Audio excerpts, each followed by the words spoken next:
Welcome to the Here We Talk About It Talk platform, where everything is on the table and no conversation is taboo.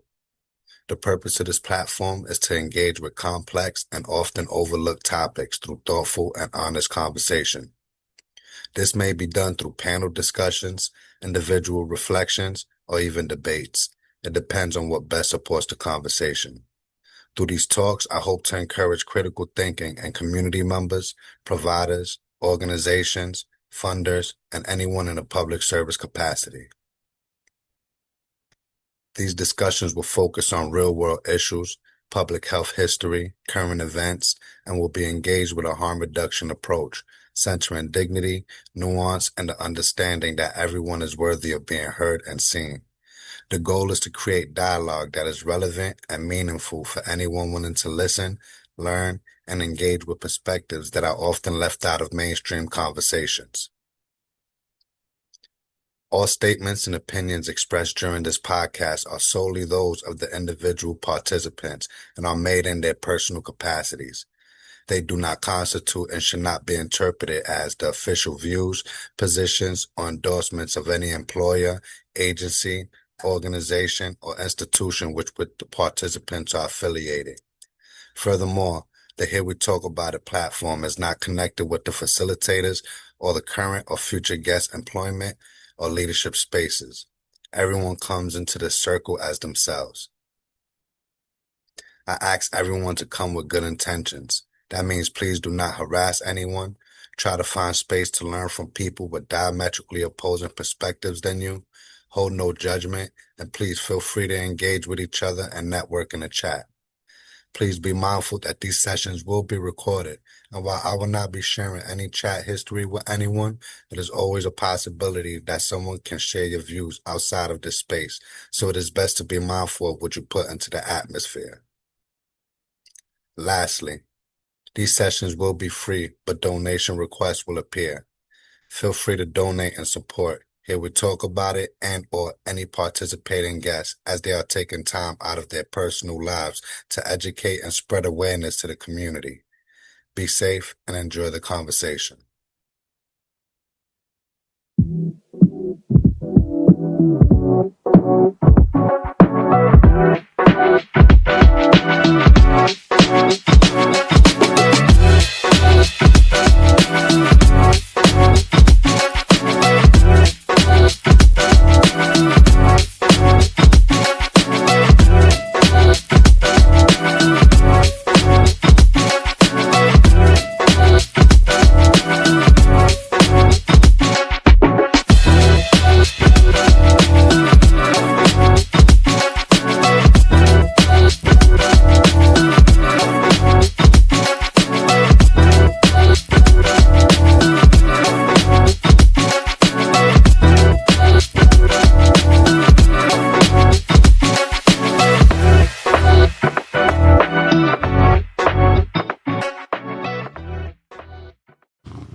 So if y'all could introduce yourselves, to say how just how you got into faith work, but also how um how you actually came into the work with faith and whatever public health work you actually do.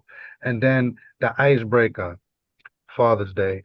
So was there a male figure in your life that shape the way you view things, help mold the way you view things, or maybe approach life. And anyone could feel free to kick us off.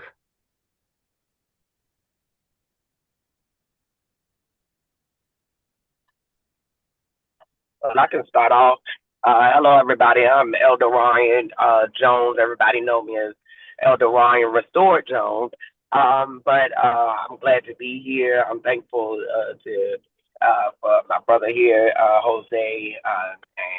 And I've been in the faith walk. I was born in the church. Actually, my mother went to labor with me in the choir stand. So it's been from the very beginning, but I have been in ministry though, and as called ministry for over 13 years, and I am the host of intentional prayer ministry every morning at 7:30 a.m. On all social media platforms, as well as my favorite person in the whole wide world besides Jesus is my grandfather, Pastor Rudolph Jones Sr., pastor of Holy Ground Ministries in Petersburg, Virginia, where I was born and raised, but now I'm located in Louisville, Kentucky. So thank you for having me.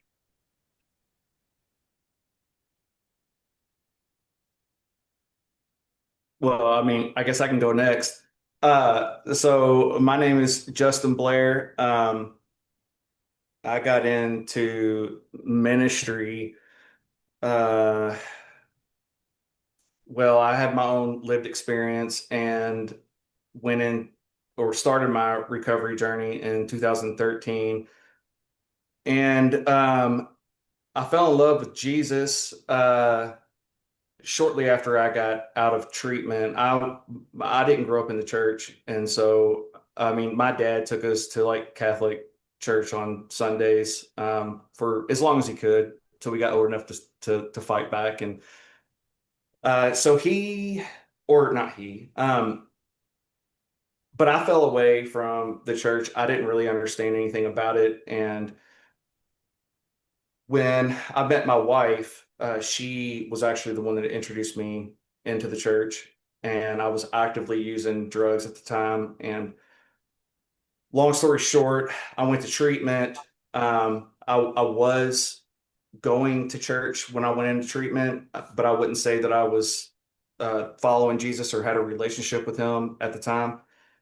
And it was through the 12 steps. And my sponsor, who is passed away now, who really showed me what compassion and grace and understanding looked like, even in my worst moments, especially downloading my fifth step or my fourth step with him, doing my fifth step. He was huge, and me coming to know what it looks like to be loved by someone, regardless of what you're facing and what you're going through. And so I fast forward a couple of years, I started volunteering in a recovery ministry at Southeast Christian Church in Crestwood, Kentucky, and ran that for, I don't know, a couple of years or so, and then was asked if I'd ever considered going into full-time ministry, which was weird to me because I didn't go to a Bible college and I didn't feel like I had all the knowledge that I should. But my pastor at the time, Greg Allen, he told me that that was the reason why he came to me, because I could reach a people group that he couldn't, and the majority of the pastors there couldn't. And so I started off on the missions team there, was a project manager rebuilding homes in West Louisville, and then was called to Elizabethtown, where I currently am, to help launch the Elizabethtown campus. And there I started the recovery ministry Encounter. It grew exponentially. Unfortunately, currently separated from my wife, hoping that that changes. And but I need to step away from full-time ministry. So then I became the quick response officer for Hardin County, where I helped develop the quick response team there, so post overdose response. And now I am with the Bullitt County Health Department and doing the same thing for them. And we are currently working on launching, well, we just we're working on the floor plans of their RCC. And so I will help them with implementing that. And so I think I answered all those questions. I would say that my sponsor was a huge part, but there was also a guy at my employment at the time when I was still using Chuck, who has also passed away. He was really the man who looked like Jesus to me because didn't uh, I don't even know that I was interested in it, but he loved me when I felt like I couldn't be loved. And so he was really the first person to show me what love looks like before treatment. So it was so I hope that helps. Does that answer all your questions? Okay, cool. Yeah, I also put it in the chat in case, people need to look at it to remember it. So, Okay. I'll go ahead and slide on through next. So because the question is so much to unpack when you really sit and think about how you really got into your work. So my name is Monica Lee Ridgway. I am a native of Paducah, Kentucky, by way of Montgomery, Alabama. Grew up in Paducah, went off to college at the Alabama State University in Montgomery, Alabama. And that is where I ended up working in HIV prevention. But even before I started working in this field, I was a solo singer. I always tell people I've been singing solo since I was 3 years old. So I'm a church pew baby. Um, Are we you going know, to hear some of that tonight? I don't know. I may throw a little. I sing all the time, So I live in music, in song lyrics and movie lines. That's my life. So, but no, I started singing when I was a kid. I was also a pastor of worship for like 7 years in Montgomery, Alabama, at the Love Center, Full Gospel Baptist Church. So I grew up full gospel. So we was a little bit more contemporary. We didn't have to wear dresses all the time. So I can honestly say. I grew up church, but I also had a little swag with my church. But I started working at HIV when BT, the Wrap It Up campaign came to Alabama State, and one of my friends ended up testing positive for HIV, and I ended up becoming an advocate. And even before I became an advocate, then I had family members who were actually and I hate to use the poster children. At the time, they were using the term AIDS, but the poster children of HIV when in the 90s. So I've been around HIV prevention and HIV work for a long time. But once my friend tested positive, I started going to um, appointments with them. And then before I knew it, Dr. Bat was like, "Don't you want to be a peer navigator?" And I was like, "I don't know what that is." So, but I ended up working at the HIV clinic in Montgomery. Then I took a break once two of my friends ended up passing from complications of the AIDS virus. And then I started working at Alabama State. And then I moved back to Kentucky, where I was overseeing all of the syringe exchange programs. So I worked for the state for 2.5 years, and then I created a program called Kentucky Finding Cases. You can Google it. It was an opportunity for us to go into places that was considered out of reach areas for people could get tested for HIV, hepatitis C, as well as connecting them into care. And then I started working with NHRC in 2022. And yeah, so that's how I ended up working in this field. I feel like my work sits at the intersection of all these experiences, from church to actually my ex being HIV positive. That's my testimony. Also, when I tell people how I looked him in the face, I had to tell him he was HIV positive after testing him on 12/1/12, which is World AIDS Day 2012. So when people ask what my consulting LLC stands for, that's the day that I actually um seeing my true purpose of working at HIV, because I was like, why do you have me working at HIV? I'm supposed to be an attorney, So I ended up seeing that, and on 12/1/12, my life really transitioned forever. So it's pretty personal. Um, I call myself little baby Jesus, or social justice Jesus, because I feel like I'm rooted in service, justice, and the love for people. So all I got. And then has there ever been a male figure in my? Yes, my daddy. He's crazy, but I'm gonna tell you something. The way he jerks me up and pulls me together, he's also helped me see some viewpoints, even with dating, with what I can and cannot tolerate. Amen. And so but that's one of the things that he's changed my viewpoints. And he always taught me, if you don't work, you a leech, and he laughs because he likes the rap lingo to Young Dolph. It's in the song called Preach. So he always talks about preach, he yells that out all the time, but he always says, if you don't work, you a leech. And I'd be like, okay, Young Dolph. So honestly, a man that don't work, don't eat. That's the scripture he should be using, but he's using Young Dolph instead. So that's how my dad is actually my grandfather and my dad, actually. They're the ones that always bail me out of trouble. So there's that. So I'll pass it on. Which hoes I think I'm privileged, but shit, the way I get chewed out. Did I say shit on here? But yeah, that's what happens for me. Well, I am Pastor Joy Elliott.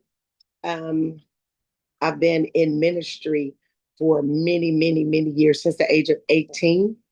I currently work for the Metro government as a reentry specialist. I've been a supervisor over Jefferson County Drug Court as well as Jefferson County Veterans Treatment Court. I got into the work because my brother was addicted to crack cocaine back in the 90s. I too was a drug baby. I was drugged from Sunday service, drugged to Wednesday night service, drugged to Friday night service. So yeah, I was born in. You can't join in, you got to be born in. And then of course, the male figure in my life is my father. I echo my sister Monica. My dad is he's my guy. He's currently 83 years old, and now I am his mama. But he's been an amazing man in my life. And thank you, Jose, for inviting me today.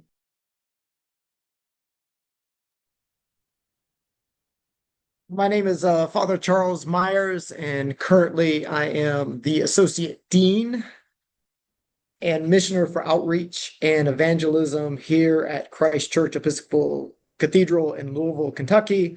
I have been in this particular post going on 6 months, so I'm the newbie who's moved to Louisville.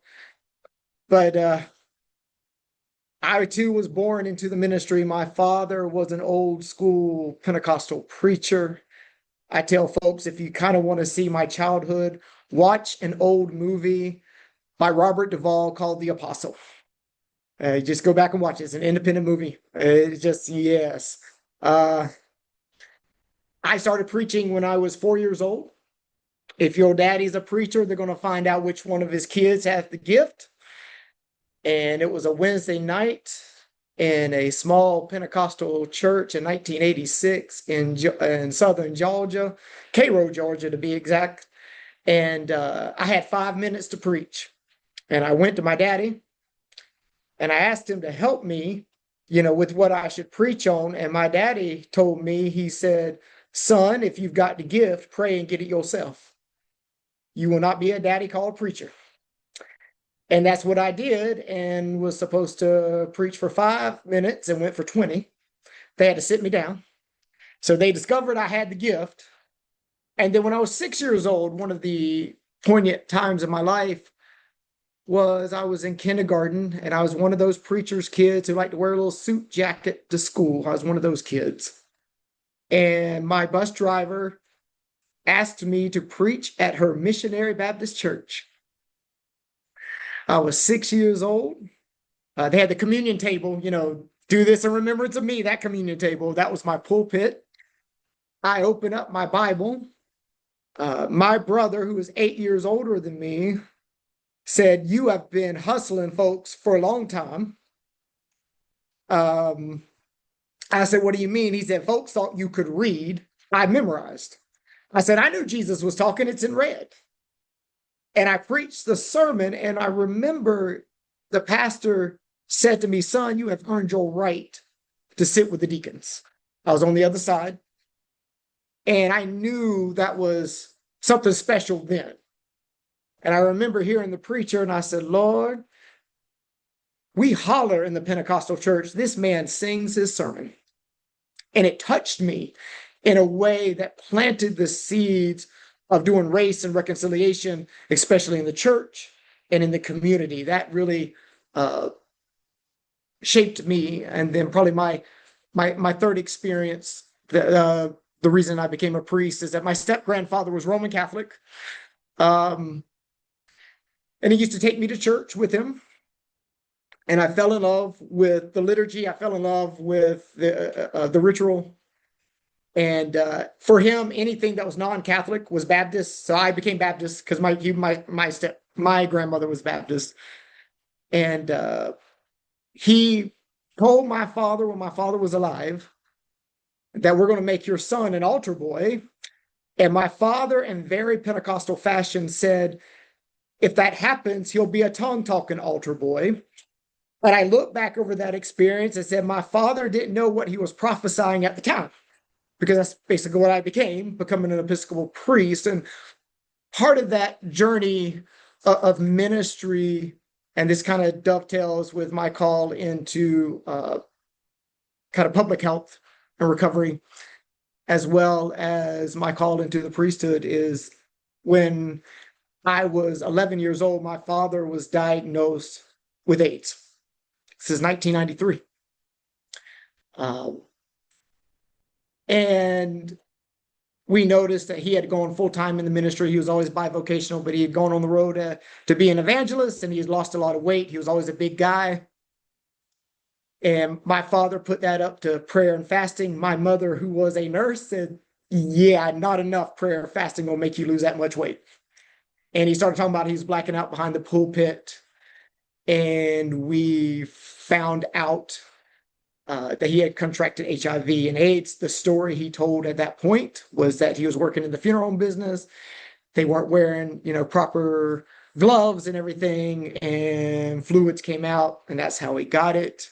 That was the story that we were told. That's the story I believed until I was 16 years old. And I grew up in a preacher's family, and what I call it that is a preacher's kid. We were perfect in public and Jerry Springer at home, kind of that whole public persona. But we were, and in a dysfunctional family, the best way to find out family secrets is get into a good argument. And that's how I found out that my father was on the down low, that my father was gay. And I found out the truth. You find out in a small southern town, because I grew up in a small town of Palaca, Florida. Everybody knew it. Everybody knew your business but you. And so that put me on a journey of wrestling. How do you integrate certain things? How do you integrate certain aspects of your life? Part of me becoming a priest is I realized that parts of my own Pentecostal upbringing, there was no place to unify head and heart. And I was an intellectual. There was not accountability. We've been throwing that word around, and I mean that in a good way. Accountability. There was no accountability structure. And I needed to be in a place where there was some accountability and some structure for my own life. And during that time, after my father died, my first father figure was in recovery. And he basically brought me discipline. And I mean that in a good way, through the 12 steps. He would always call what we say in recovery, what we do with this, and so I was inundated with that. And then I always had a heart for the poor. I mean, my ordination verse that was put up there is the Spirit of the Lord is upon me because he's anointed me to preach good news to the poor. And so my heart has been shaped in that. Part of my ministry is that I became a hospice chaplain and worked in hospice. That was my way of giving back because hospice was good to our family when my father was dying. Always had a heart to work in HIV and AIDS work. So was always doing that. And then I had a father figure later on who wasn't in the church, but he taught me about how to be a disciple. And I was an overweight kid, And so he worked out in the gym. And so I worked out with him. And I learned what it meant to push beyond my boundaries. And he said to me one time, he said, as we were training for a half marathon, he said, "Run with me. Do not get ahead of me. Do not get behind me." And I heard a voice in my spirit said, "That's a good word for you, son. Run with me." And I heard God say, "Don't get ahead of me and don't get behind me." So there were father figures among the way who formed and shaped my life. I was the first one to go to college, uh, and the first one to go to seminary. And then I got really into the community organizing piece of my work that got me kind of in public health. Was I moved out to Los Angeles. I was going to do a PhD in liturgy and the African American experience. Got tricked. God loves to trick me. And so I started working in unsheltered, unhoused, uh, transitional house for homeless families. And I was the weekend house manager. And that led me to start doing Bible studies with our unsheltered friends and neighbors, a lot of kind of mental health issues, also addiction issues, and finished up my ministry in Los Angeles with working on Skid Row. I used to walk the streets of Skid Row praying for people, worked at the Los Angeles Mission, which was a recovery place, as a nighttime chaplain and also a teaching chaplain. And that really kind of coalesced my heart. And then I moved to Orlando before coming here and pastored the Civil Rights Church, the Episcopal Church of St. John the Baptist.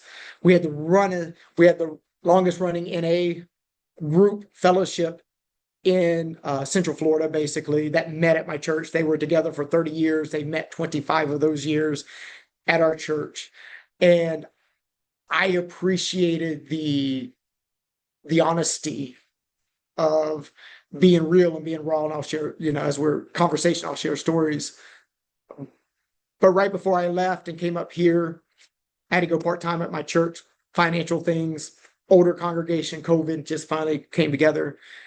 And I became a substance abuse counselor for a year and a half at a nonprofit called Steps, where I didn't want to go. I had heard about this place. I had heard it was one of those toxic nonprofits we all know, because being in there, how it's ran and stuff like that. But God just prepared a way for me and gave me my heart back for outreach and evangelism, because I taught 3 hours a day, 3 days a week. I was doing basically spiritual direction. I had some of my guys who would say, "Hey, can you put your other hat on?" Because they knew what I did. So I've always been recovery adjacent. And recovery was birthed out of the Episcopal Church with Samuel Schumacher, who was a priest, who influenced Bill W., who actually contextualized it. So kind of bringing that spiritual piece in. I do spiritual direction for 12 steps. And one of the things I get to do, and I'm very honored, is that I get to zoom in to England, literally kind of zoom in on a Zoom meeting and teach on 12 steps and recovery in the church. So that's kind of a little bit of my testimony. I'll share a little bit more as stories come out. Thanks. Thanks. It was definitely good to hear from everybody. Um, I'm glad nobody actually said, 'cause their positive male figure was just Jesus, because I would have had to pull some teeth and stuff.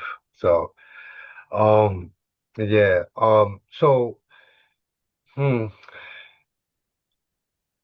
So I've had this conversation that we about to have so many times throughout the years, um, not only with people working in the field, but with people with just community members, right? A lot of conversations happen.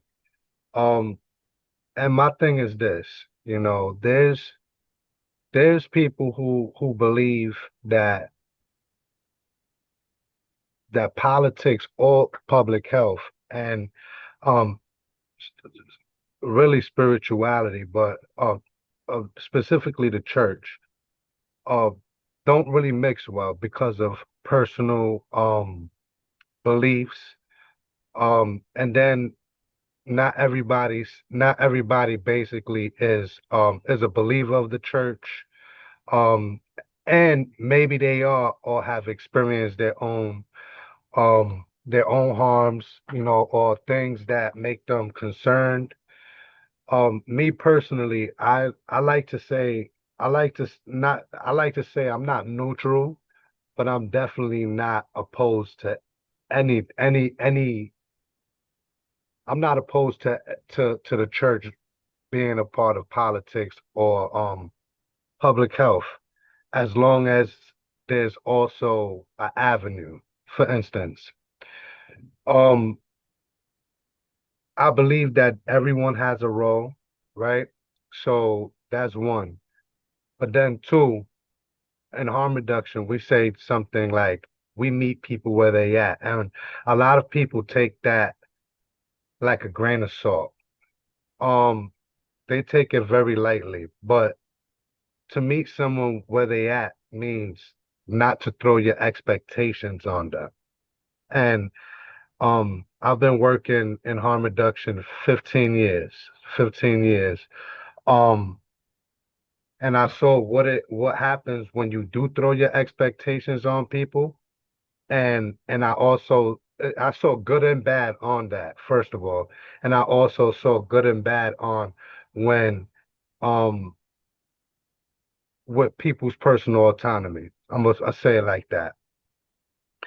But one thing about harm reduction that I know and I'm a strong believer in is that everybody, no matter whether it's a decision we like, agree with, everybody deserves to make their own decisions and carve their own path in life, right?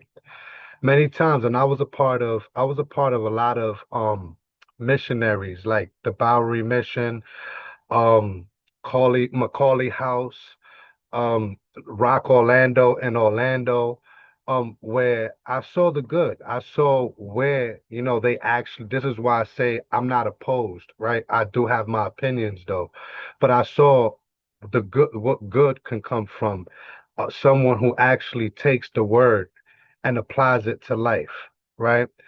I also saw that piece of throwing expectations on people, right? And I saw it in a real bad way, where a person was completely removed from the program because they would not abide by saying certain verses, reading certain Bible verses, not reading the Bible consistently, and not and this was something. This is like more paraphrasing, but this was the gist of it. Not presenting themselves in a godly way, right? And that person was removed and forgotten. I don't know if that person passed away or whatever, but to be thrown out, for them to be right back to being homeless, it definitely ups that chance, right? Especially with, our community of people who use drugs, the last, what, 7 years maybe, we've had a tremendous amount of overdoses. Mental health has skyrocketed. Um, and a lot of viruses are popping their heads up, right? So there's a lot with that. But my thing is this. I believe there's a role for everybody, and that's why I feel we need to have these conversations, having the deep convos that everybody doesn't everybody shies away from, the big elephant in the room. And a lot of people, and this is the way the world we live in, a lot of people mistake having difficult conversations for, you know, being in community with what we call the enemy or the opposing team or whatever. And I don't believe that. I don't believe that there is an opposing team. And the first mission of having these kind of discussions is to actually stop with the divide. Because that's where we are right. That's why we are where we are in the world now. Because we have somehow we have shifted into this, you know, this me versus you attitude, this crab in a barrel mentality, and sometimes, and more times than others, we get more done when we actually put all our eggs in one basket. So that's the purpose of having this discussion. And yeah, I'll leave it at that. So I will kick us off with our first question. And feel free to y'all, like I said, our last session, it was like 2.5 hours before I asked the second question. So I want folks to feel free to, like, discuss. And yeah, man. But we'll kick it off with what are your personal views on the role of religion, spirituality, or the church being involved in public health and politics? Yeah. Um, well, first off, I want to reference Isaiah chapter 9, verse 6, where it talks about how the government sits on Jesus's shoulders. And so it's really talking about the kingly position and authority and power and responsibility. And so with that being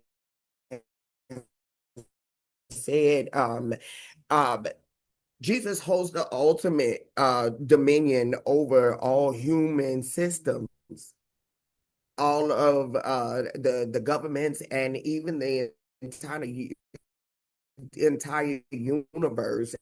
And so then and a parallel point of view, even though it doesn't, but there should be, because all we are all brothers and sisters, and so we should be able to hold this space and uphold each other. But where is there?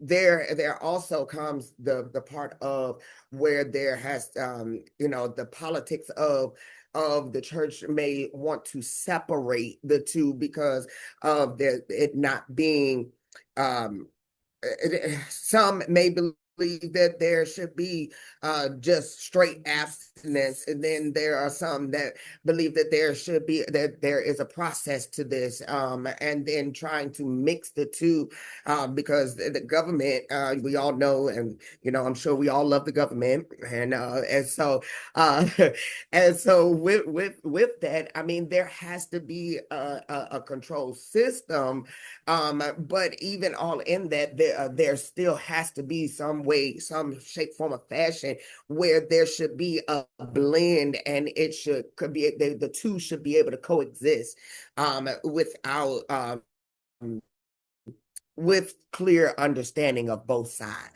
I'm gonna leave it at that. Even though it's hard to get the clarity of both sides sometimes, because there is so much that goes on, and then there's always so many loopholes to this, and there's a back door to get into that, And so, being that, I do believe that it should be a blend, and it should be able to work parallel with each other.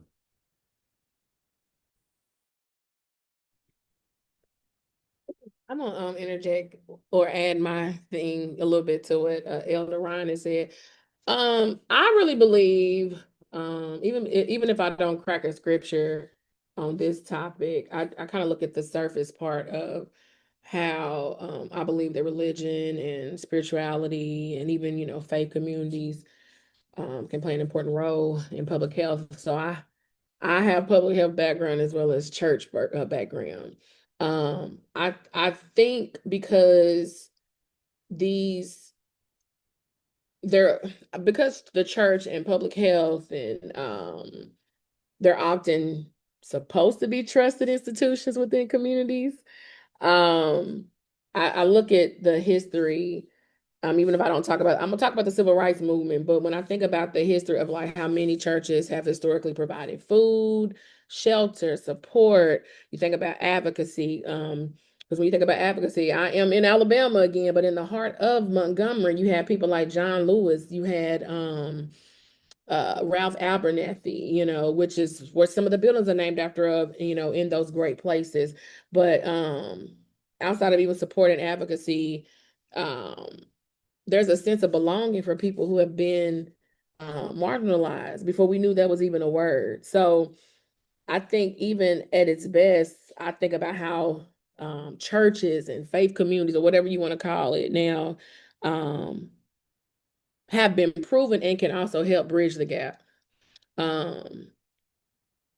bridging the gaps and, caring for people and providing the resources. I know it was times where I was in college, I needed some food, before I got them food stamps. Okay, that 205, we thank Obama for it. But before I got them 205, I could go to my church and go to our food pantry. I could go get bill help, go to the benevolence through the benevolence fund, to get my bills paid. However, I also believe in the same sense that public health policy should be grounded in evidence. It should be grounded in equity. I am an equity hero, you know what I'm saying? And also, when I think about the dignity of the people, it should be rooted and grounded in that as well. I do feel that although faith is supposed to like inform you on like your values, compassion, because we're taught, how we're supposed to treat each other. Um, I still think like the public policies and even with like public health, they're supposed to serve everyone in an equitable standpoint, right? Um, as well as regardless, of how you feel of your beliefs. So when you are in public health, you have to actually not put your religion in it, because that's how people who are religious versus having relationships with Christ are mean to the people they see using drugs or what looks to be dirty because they don't have a place to stay or they're living on the streets or whatever. So that's my standpoint of that. But I do think most of the effective partnerships that I've even seen, especially in the Black community, have been in the churches. And I was talking about the civil rights movement. When you think about the civil rights movement, you just think about how the Black church played a very powerful role in the civil rights movement. It wasn't just a place of worship. They was out there in them streets in suits, you see what I'm saying, in hot summers of Montgomery and the southern states, advocating bankrupting the Montgomery bus transportation systems because they stuck together and they were led by pastors and preachers and evangelists and apostles and teachers and am I missing one? Prophets, the fivefold ministry. So I look at how those are bridging the gap. And I know I'm saying a lot, but um, I I think even with my thoughts with that, I hate that now when it comes to the church, you kind of hear a lot of negative about the church because it's a lot of people don't have the history behind what the church stood for. However, um, I do feel that churches can bridge the gap between the community and the public health systems.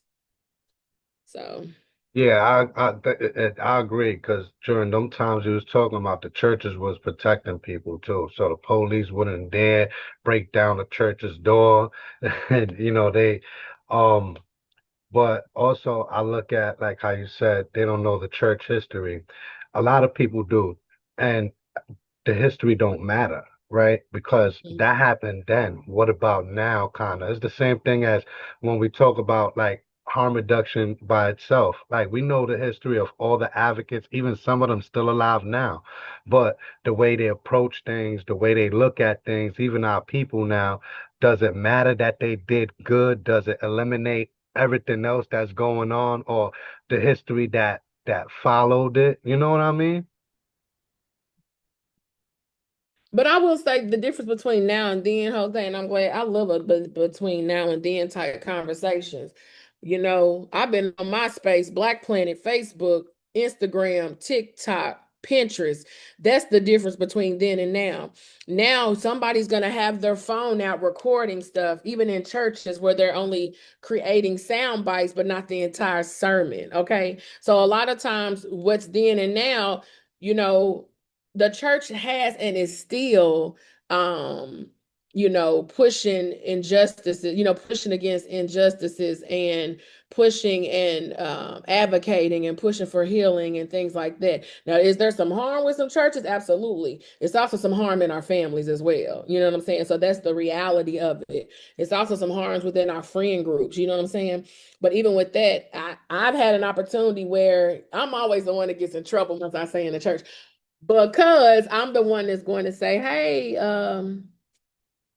Pastor Tim. I want to let you know I'm talking to Tim the person, not Tim the pastor. So let's actually have a conversation because you were saying this across the, the pulpit, and I'm taking you to the side because some of the things you said was a little harmful and it had no context to the scripture. And a lot of times people are scared to have those type of conversations with people when it comes to, spirituality, and when people are, preaching hate speech instead of what's in the Bible. So, there's that. So I've said a lot. So, there you go. Well, I'll jump in. Um, as it relates to our government, if we go to Romans 13:1, it talks about, Paul teaches us to submit to the human government, right? So, with that being said, I think that we should always bridge that gap. But of course, we don't know the public health. And I was just in a summit yesterday, and a young man was speaking, and I told him, I I have to do the business side for our church because my dad is not business. My dad is heart. I'm strictly business. And so we got to know our role and stay in our lane. And then if we don't know, ask questions, but also be teachable. That's the biggest thing. If we are teachable, then we can, build this bridge. So, yes, I absolutely think that the public health and all of that needs to come inside the church. Why? Because the people in the church need to be healthy. So, and we need to be holistically. So, yeah, I definitely agree that we need to figure it out. We definitely need to figure it out. And no more hate preachers. No more hate preaching. We're not going to do that. We got to work on that because, as Monica said, uh, you never know what Jesus you're gonna see, And I may have had a bad day, and because you lash out on me over something that I may or may not have done without facts, and you're just doing a hate thing on me, am I gonna come back? That's not what is important. What's important is for us to love on each other. So yeah, that's my 2 cents. Yeah, I would I guess my response to that would be I believe that I think I think that faith communities absolutely have a role in public health. Um, because public health is ultimately about people suffering, dignity, and life, right? Like that's the things that we focus on, and those are deeply spiritual concerns. But I also think the church, it needs to be careful when it enters public health or politics. Uh, and I guess what I mean by that is our role as the church should be to advocate for life, mercy, justice, but also access to care, which I think goes hand in hand with harm reduction. And so for me, the church is at its best when it stands close to the wounded, not when it stands above them. And I think that's one of the things that the church struggles with. And in public health, that means like reducing the suffering, supporting families, protecting life, and helping people access the resources that they need. And so, honestly, I think harm reduction, in a sense, is birthed out of the church. If I'm being honest, the church should not enter public health to control it in any way. I think that it should enter into public health to foster the washing of the feet and carrying the burdens and helping to keep people alive. I mean, so I'll keep it at that. I won't go long and preach a sermon, but like that's just how I feel on the topic as far as that goes when it comes to, because we do have to be careful when it comes to politics. Um, And I do think that we can, like, I think the church should have an influence in politics. I think this country was founded on the Bible, and so that matters. But we do have to be careful in the sense of, especially in today's world, because the government, um, they just have a lot of power. And I don't think the church is meant for power. I think the church is me and you. Yahweh has the power. We don't have the power. And so we have to be careful with like how we enter into the politics piece, because it's not about standing above somebody, like I mentioned before. It's about getting lower and washing their feet and loving them and showing grace and showing mercy over and over and over again. But there also needs to be boundaries, and I'm sure we'll get into that conversation in the next couple hours. So I'll leave it at that. So I'm going to push back because we have Romans 13, where Paul talks about praying for the government. You also have Revelation 13. And Revelation 13, you have the church going against the empire and the beast, that empire being Rome at the time. And what does it mean to have a public witness in an empire that oppresses people? What does it mean? And you have the legacy of the prophets who not only stand up to the king, but they also stand up to the corrupt religious systems of their day. I mean, if you look at, they are critiquing not only the king, but they are also critiquing the priesthood of not doing what they are called to do. And so we got to be very careful that when we talk, especially about being in politics, and everybody has their lane. There are certain people who are prophets. They are going to be that prophetic voice. They're going to be the ones that stand. There are other people that are going to be called to have one foot in the system and one foot out of the system, because they are called to kind of mediate and kind of reform the system from the inside out. Sometimes and I'm using those prophet and priest as two roles.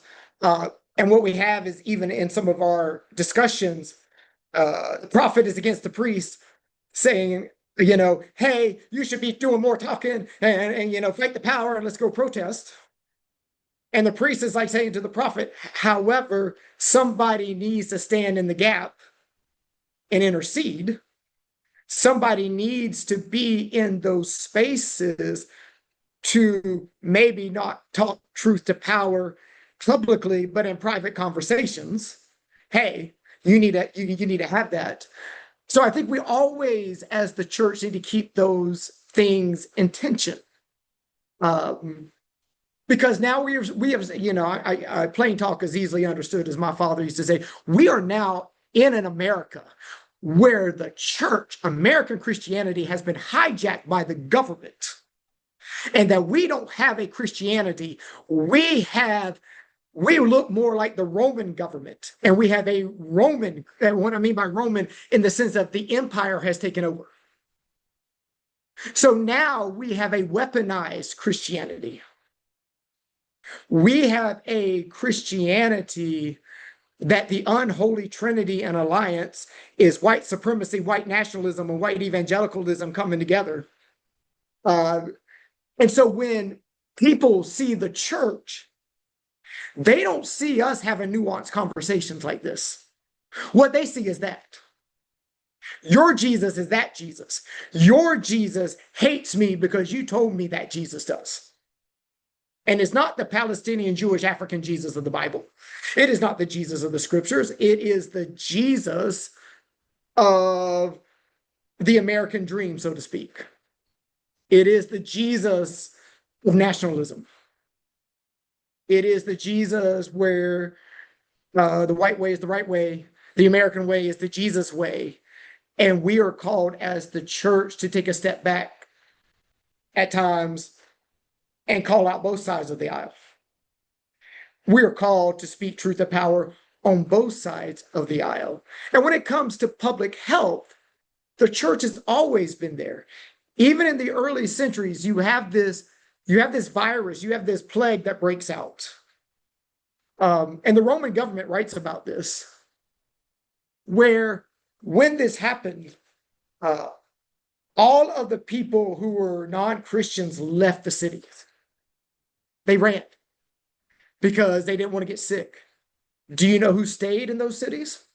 The church, the Christians. And it really changed the trajectory of people coming to see the love of God, because we don't understand these Christians. Their religion is way different than ours. But we do know that when we were sick and we were hurt and we were broken, they stayed with us to the detriment of their own lives, dying of the same plague, helping others. And we see that over and over and over again. The first hospitals that we had came out of the church. The first things of public works came out of the church, bringing health and wholeness. And I think that's where we need to go back to being a voice that understands its place, not as the voice, but a voice. And that our posture needs to be in humility and listening. And I believe that we can speak from our tradition and sometimes don't even have to reference it. I can sit there and talk to people in conversations, and as I'm talking to them, we've all had that. We start reading people like a book, the spirit starts moving, but I don't have to get really religious and say, "Thus saith the Lord." People know, because we have to have a ministry of presence. And I think part of kind of what Jose was saying is that the church needs to start showing up again. Not just showing up in the polarization, but showing up in the places where people least expect us to show up. Because when I do my community organizing, when we're talking about issues, when I speak on issues, and I am political in that, there is no neutral ground on politics. Everything is political. The church is political. We're all political. But when you're speaking on certain issues, I had young people come up to me and they're like, "We're surprised that you're here." But because they've been raised in the church and hurt by the church, they're surprised. But there's a part of them who are saying, "We're surprised you're here." And there's a certain segment that says, "We're glad you're here." And then there's others who don't know the history, kind of the gaps that we talked about, where I was at we were protesting at McDonald's because there was a lot of sexual harassment, a lot of things, bad wages, and we want to change.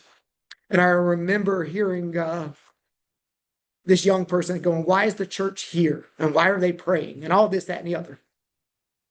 And I remember getting with my mentor, who is a CME presiding elder, 40 years. And I may have said some few choice words in that car, beginning with "what the," and you can fill in the blank. Do these kids don't understand? If it wasn't for the Black church, and if it wasn't for church, nobody'd be protesting to begin with. If it wasn't for the church organizing, we wouldn't have these movements that actually you stand on the shoulders of elders who gave their life. And so I think we ride this fine line, but I do believe that health and healing comes from the church. I do think it's hard for certain people because of the way they read the scriptures. Well, I can't help that person because of X, Y, Z.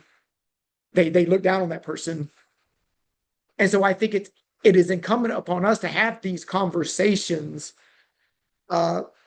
because if we are not present in these conversations just among ourselves, but also in the public square, there will be just one narrative of what Christianity is.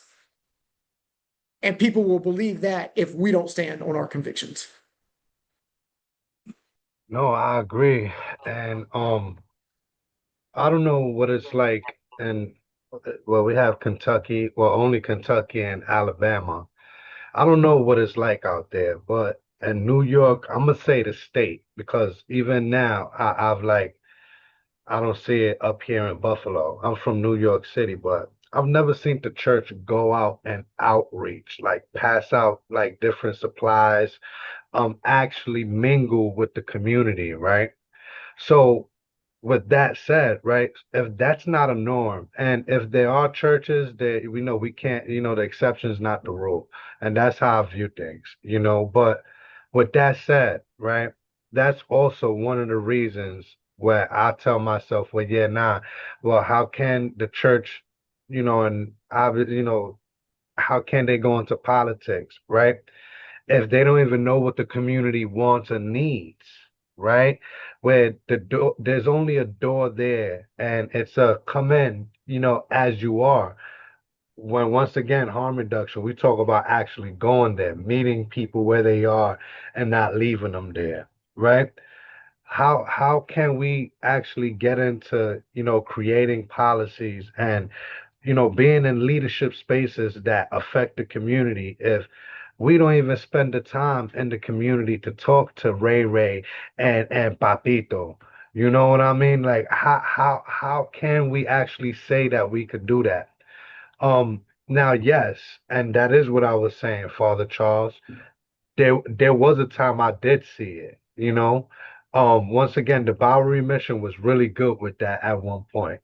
Um, but yeah, the the now it's if there's anything the church should do to actually gain back the trust of the community, it would be that come and Jesus did it. Jesus was sitting with the sex workers. He was chilling. And that's just what it is. Even when he was questioned, the reality is why am I gonna be around here if y'all don't need it? They need it. It's the same thing he said. What's the reward in shaking your brother's hand? There's none. There's none. There's no because you know him. But now, when you go to a community that's like parallel to or on the opposite side of the spectrum of your belief, that actually shows trying to understand. There's something I read in the Bible where it says, "Don't lean on your own understanding." And if that's the case, we should be in there with the community because if we're not even trying to understand why a person's in their situation, every drug use isn't because of hardship, every sex worker's not out there because things got bad or they got to pay rent. There's a whole lot of things going on with mental health. This is why we believe in harm reduction. We are rarely going to look at what's in front of us. Face value, we already know, no bueno when we get the understanding of why the drugs came, why sex work, why prison, all of the above, then we understand the best way to approach this person and support this person. And that same model which is once again one of them where I'm like, yeah, the church definitely has a role in it. That motto is something that if the church embodied, would be so much people bought into the church because a lot of people like me, I was raised, my first book I read was a Bible. I knew Psalms 91 before I was even in first grade. And that's just what it is. I had a super belief in the Bible and the church. But as life went on, my belief was different because now the people who was telling me I need to stay on this path was the people who they would my father would be drunk talking about other people drinking. There was people in the church come to find out they was having sex with everybody in the church, telling me how to live, right? So if we just around people like that, what else we gonna do, right? It's like, it's must stay away from that. So there has to be some like who said it? Monica's bridging the gap, right? There has to be something there. These kind of conversations and going in there with to the community to actually get that trust back. Because I'm telling you, the community, the church and the community, and I could only I'm 38. I'm about to be 39 next year. I could only speak on the 38, 39 years. I've never seen people so not bought into having a God than I did today in this world now. We are a godless generation, people who are my age. And And see, it's not because we don't know him either. It's not because we don't know him. Because a lot of people who are so they claim they atheists, I bet you they could run that Bible left and right on you, right? So and And even with you saying that, that is something that that we hear a lot and hear a lot from the elders as well too, because I'm in the young category, and so so even with hearing that. That is one of the reasons that people and that a lot of the youth or the younger folks even say that they don't even they want to shy away because they feel like there is so much hypocrisy that it has taken place between then and now, and compared to what we may have grown up on, but then now what we see now, and there's so much that's going on, and it does sometimes it can be it can cause people to kind of want to pull back, not want to be involved, which is one of the reasons that the church or the people of faith should want to get out I mean. A lot of times we don't see evangelism like that anymore. And when I know when I grew up, evangelism part of our evangelism, yes, there were some that was with us that was all strict, Bible thumpers. But then there were some though that had more of the heartfelt, more compassion, empathy, to be able to serve. And so there has to be some way of bridging that. But in order to bridge it, like you said, we got to get out there. We have to get out there. We have to get in with other organizations. I know for my church, my church actually partners with my the agency that I work for with Kentucky Harm Reduction. In fact, the next weekend we're having an event outside for the community, but also one of the things that that the person that's heading it was like, no, we need to make sure that we have some resources, some valuable resources, which this is valuable. Helping to save someone else's life is valuable because you have them on your mind, and a lot of times there are not people or enough people that are around those that have them on their mind, even down to our families. We can, a lot of times, I know I felt that during my time in the madness, that I felt um, pushed away like, no, you shouldn't come here because you might come here like that. And you know what that is. And they knew that if they saw me sweating real hard, they knew what was going on. And so but one of the things now that I had even a conversation with my grandfather, and the conversations that we have, good gracious, but he said, when I saw you sweating, I knew what was going on. And so there had to be some way to step in and make help to navigate through the challenges of life. And even people call the church a hospital, because it is supposed to be there. The people out there supposed to be there, and the Spirit of God is there to help and assist.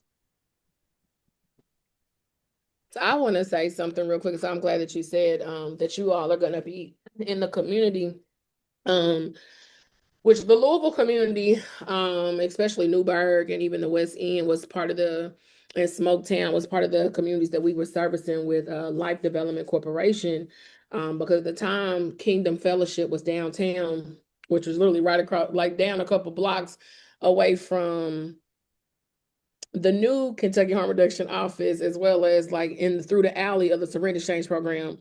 But I also want to say I think we're so caught up on like the examples of harm reduction as on the drug user side, right? Um, but I always want to pull people back in because when I think about like, because you said, what are we going to do to benefit the communities? Part of it, I think, is what communities for one. Secondly, um, when it comes to examples of harm reductions that benefit our communities, especially Black and brown, heavy on the Black, you got to think about the food assistance and community feeding programs because I'm gonna tell you something. I'm a diabetic, with full disclosure. So if I don't eat certain foods, then my sugar may run up high. Well, and I'm also addicted to Biscoff cookies, so there's that. But I'm in my iced coffee, my privilege, in the word of Jose. But when I think about it, like the church as well as public health organizations, you got, like I said, the community feeding programs. You have like even with the kids in the summer, they typically during the school they get 2 meals, and the parents only have to worry about 1 meal a day, which is the dinner. But in the summer, how can we make sure kids are getting breakfast? How can we act like the Black Panthers, making sure them kids, the women, infants, and children is still eating? So it's like, how can we make sure that kids are still getting food? Of course, the mutual aid networks, and you got housing first programs. Those are a part of harm reduction program. And then staying alive in the hood. Louisville is hot. So already know that the block is hot. So not just that, when I lived in Montgomery, I mean, as soon as we got a little bit of heat, which you got to realize it's hot almost all year in Montgomery. So just think about the crime rate. So when it's hotter outside, the people are outside and more crime is being created. I mean, is happening. So what can you do to make sure our youth are staying alive? That's a part of harm reduction. I think I may have said housing first.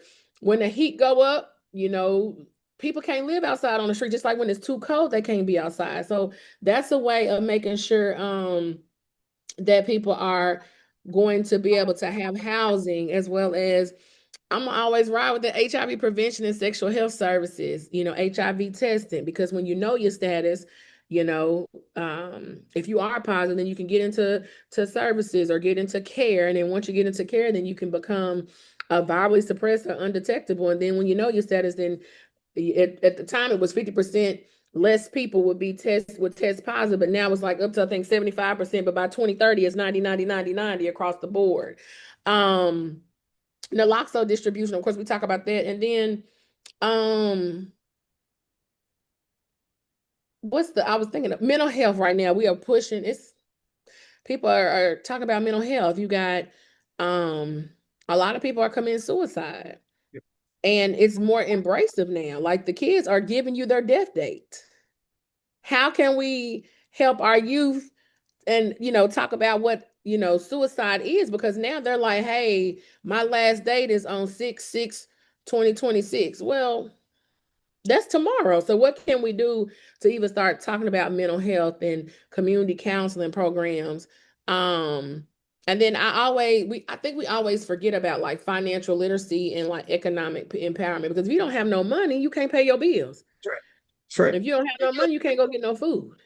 If you don't have no money, sometimes you may not be able to buy your medicine or buy, the necessities. So, teaching budgeting, home ownership, entrepreneurship, all of that stuff, like staying alive the best way. So that's something I also wanted to like talk about as well, because a lot of times we talk about overdose prevention and but public health alone, it stretches past just HIV prevention, HCV prevention, as well as overdose prevention. So, feeding the hunger, clothing drives, and emergency financial assistance. I mean, the economy's crazy.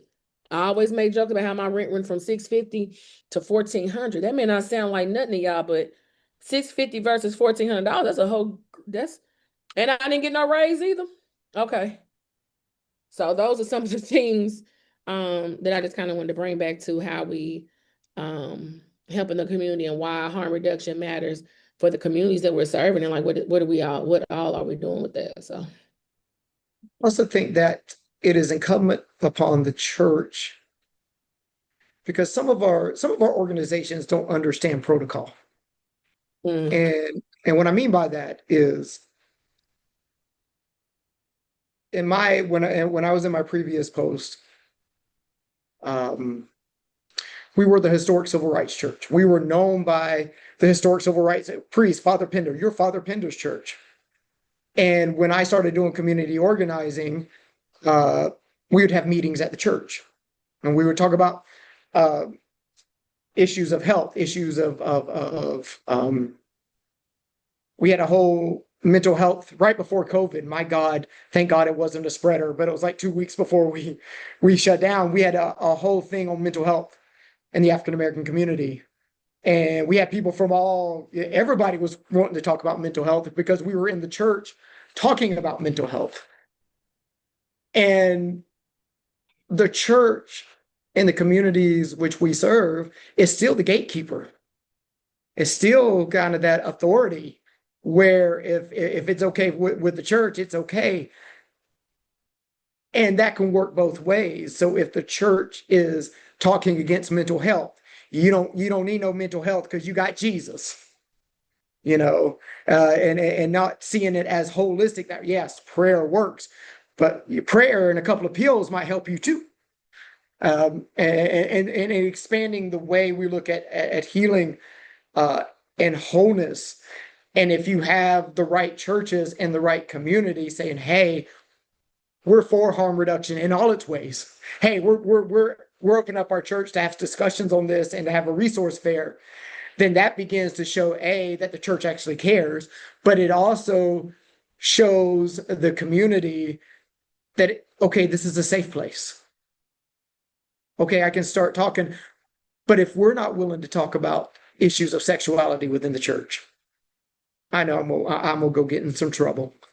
If we're not willing to talk about issues of mental health in the church, within our own churches, if we're not open to talk about poverty within our church, because a lot of times we don't know who's got it, who's not, because a lot of people feel like they have to hide it because they don't want to be condemned for it or they don't want to be shamed for it.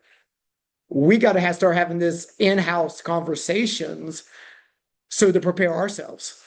So I think because the church is still in our community, the bulwark, and so we need to open that up and say, hey, it's okay to talk about mental health.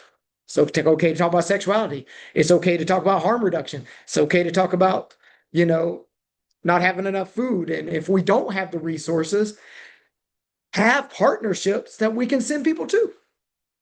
And say, we don't have that here, but you can go here and tell them the church sent you because they're our partners. So I think that's kind of where we're at. And I think that's where the benefit and the power of the church can come in. I'm glad. I'm Pastor Joy. I promise I'm gonna let you talk because I know you got some great things to give us. But I do want to say something about that counseling thing and therapy. And I always make jokes about how Jesus sent off the disciples when he talked to the Samaritan woman, and it was a one-on-one counseling session.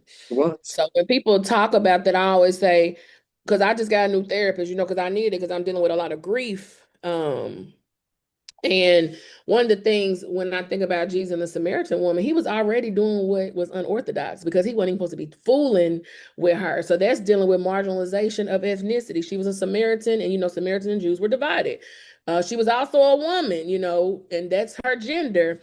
And women were very much so dismissed in public religious places. And then her personal history, which was he let her know you messing with all these men, girl. And he didn't say it like it, but translation, he was talking to her one-on-one, and that's one of the examples of meeting her where she is and where she was without shame or rejection.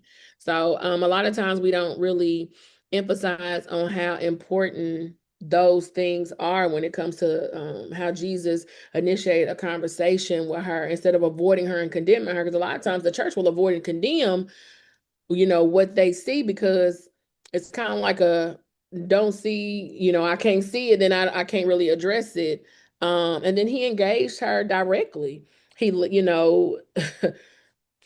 non-judgmental engagement, that's some of the things we're supposed to stand on. Human dignity first, that's harm reduction principles. And then the access without barriers. That's another thing with the minute, with the church as well as even with public health. Sometimes they make you go through all these hoops to get certain services. And honestly, we don't need for people to have all these barriers if they need the access. So that's what I want to say, because Jesus and mental health is Mhm. okay. Okay. Because I have the Peter anointing on me. I be wanting to slice an ear off and be like, Jesus, can you fix it? But before I can even get to that point, I got to get that therapy going too with my Jesus Christ. Oh, okay. So, because, I turns up, I go 0 to 100 real quick. But I'm telling you, call me Peterina, but without the therapy and without Jesus as well, I don't honestly don't know kind of like where I would be. But that's all I had. Samaritan woman versus the Jews. That's it. That's good. That was real good. Father, you did good. Um, let me say this, and this is what a lot of our churches are lacking, is resources, knowledge of resources, the finances of resources. I know my church is an exception to the rule, but we do go out and feed. We do those sort of things. However, the money is limited, right? And so when we did the Dare to Care in our church, nobody came for food. So then the bread mowed. But the minute that we stopped, then we got 100 people lined up for food. So I think that's one of the barriers for, I can speak on my church personally, is the connection and those resources. Um, it's been we just have lack of knowledge on those resources. So a lot of times the churches are willing, Brother Jose, but unable to perform due to the fact of resources or the lack of knowledge of the resources that are labeled. Even Father, you spoke on some places that you work, have no idea who they are. And then Monica spoke about some things where she worked. I have no idea where this is or what they do or anything like that. Now I do know Southeast Christian. I was about what a year ago, years old, when I found out Southeast Christian donate clothes. We have a clothes closet at my job, and Southeast Christian have their own boxes. And let me tell you, they are really cute. But they design their own boxes and they deliver them. They deliver them to us, right? So, but those type of resources we just don't have access to. We don't know. We don't know that they even exist. I just found out Shiny Public Health, everything in there is free. You can go see a doctor and everything for free 99. Never knew that. So those type of things, like knowing the resources and not having the access to the resources is an issue as well. I do think stigma is a part of why sometimes people do not come to church, because we too had the Dare to Care situation. But when we went to Eastern Kentucky, their system was so locked on how they had the food coming. The people literally were in their cars Mhm. coming in a parking lot, but it was like right next to the health department. But then there was a church, and there was a recovery company, recovery program within the church. But they also made sure that people was eating. But it's like, I think sometimes depending on I don't even know if it's depending on the demographics. A lot of times there's a lot of stigma with the church. And then if you've ever dealt with small town USA, I'm from a small town, so you already know if you go to the health department in Paducah, everybody gonna know your business. For one, they see your car in Paducah is this small. Secondly, even with some churches, you go into the churches and you got people who kind of run their mouth. But that's the reality of it. But I think a lot of it is stigma. Unfortunately, um, and fortunately, it was a time where people really could go to the church like they could, in the 60s and the 70s, even the 80s. But then even now, people make you feel bad if you go put your kid on the angel tree and you buying Jordans 2 weeks later. They'll say, oh, you can go buy Jordans, but your child is on the angel tree. So those are the things that people have to hear. And those are some of the same things people are hearing, even in the church, and the stigmatizing language um, that creates a lot of pushback, which is very dangerous. But if you really need the help, you're not going to get the help. And, so that's just a thought too. That stigma kind of be wearing us thin. So We had that stigma in my previous church. The way they ran their social concern was almost like you were kind of locked out of the church, the door was open, you get your bag and you leave. And when it transitioned, and COVID helped with that transition. I mean, there was some silver lining and some blessings during that. So at our church, we're the only few churches that kept our food pantry open. Media found out. We had people from every zip code there was. We had community organizations that I worked with the unions and all came in. They're like, Father, we will help you. You have helped us. We will help you. We'll deliver for you. So there's this great kind of coming together. And we had people who from our community who've been probably part of predating where I was at, particularly there, who asked, can we use your restroom? And my wife was kind of helping run the food pantry at that time. And she goes, yeah, it's back there. She goes, we've never stepped inside this church to use the restroom because of the way they were treated, that we're helping them. These are I'm using the word clients, not in a bad way, that not in a good way, like we may use it, but hey, you over here, we'll help you to make us feel better, but we don't want you part of our community. And I would push back on that, and I would push back on that. And so there's this stigma in the church that we want certain types of people in the church. And what we want is people who can fill out a pledge card to keep the church going. Now, we need finances. We do need that. So let me put that out there. But the kingdom of God's economics work on, if you can invest in those who cannot invest back, God will send you the people who you need. And it'll look like a miracle. And it's a miracle. I've had people in my previous posts today come, we came to church because we saw your website. Well, our website sucked.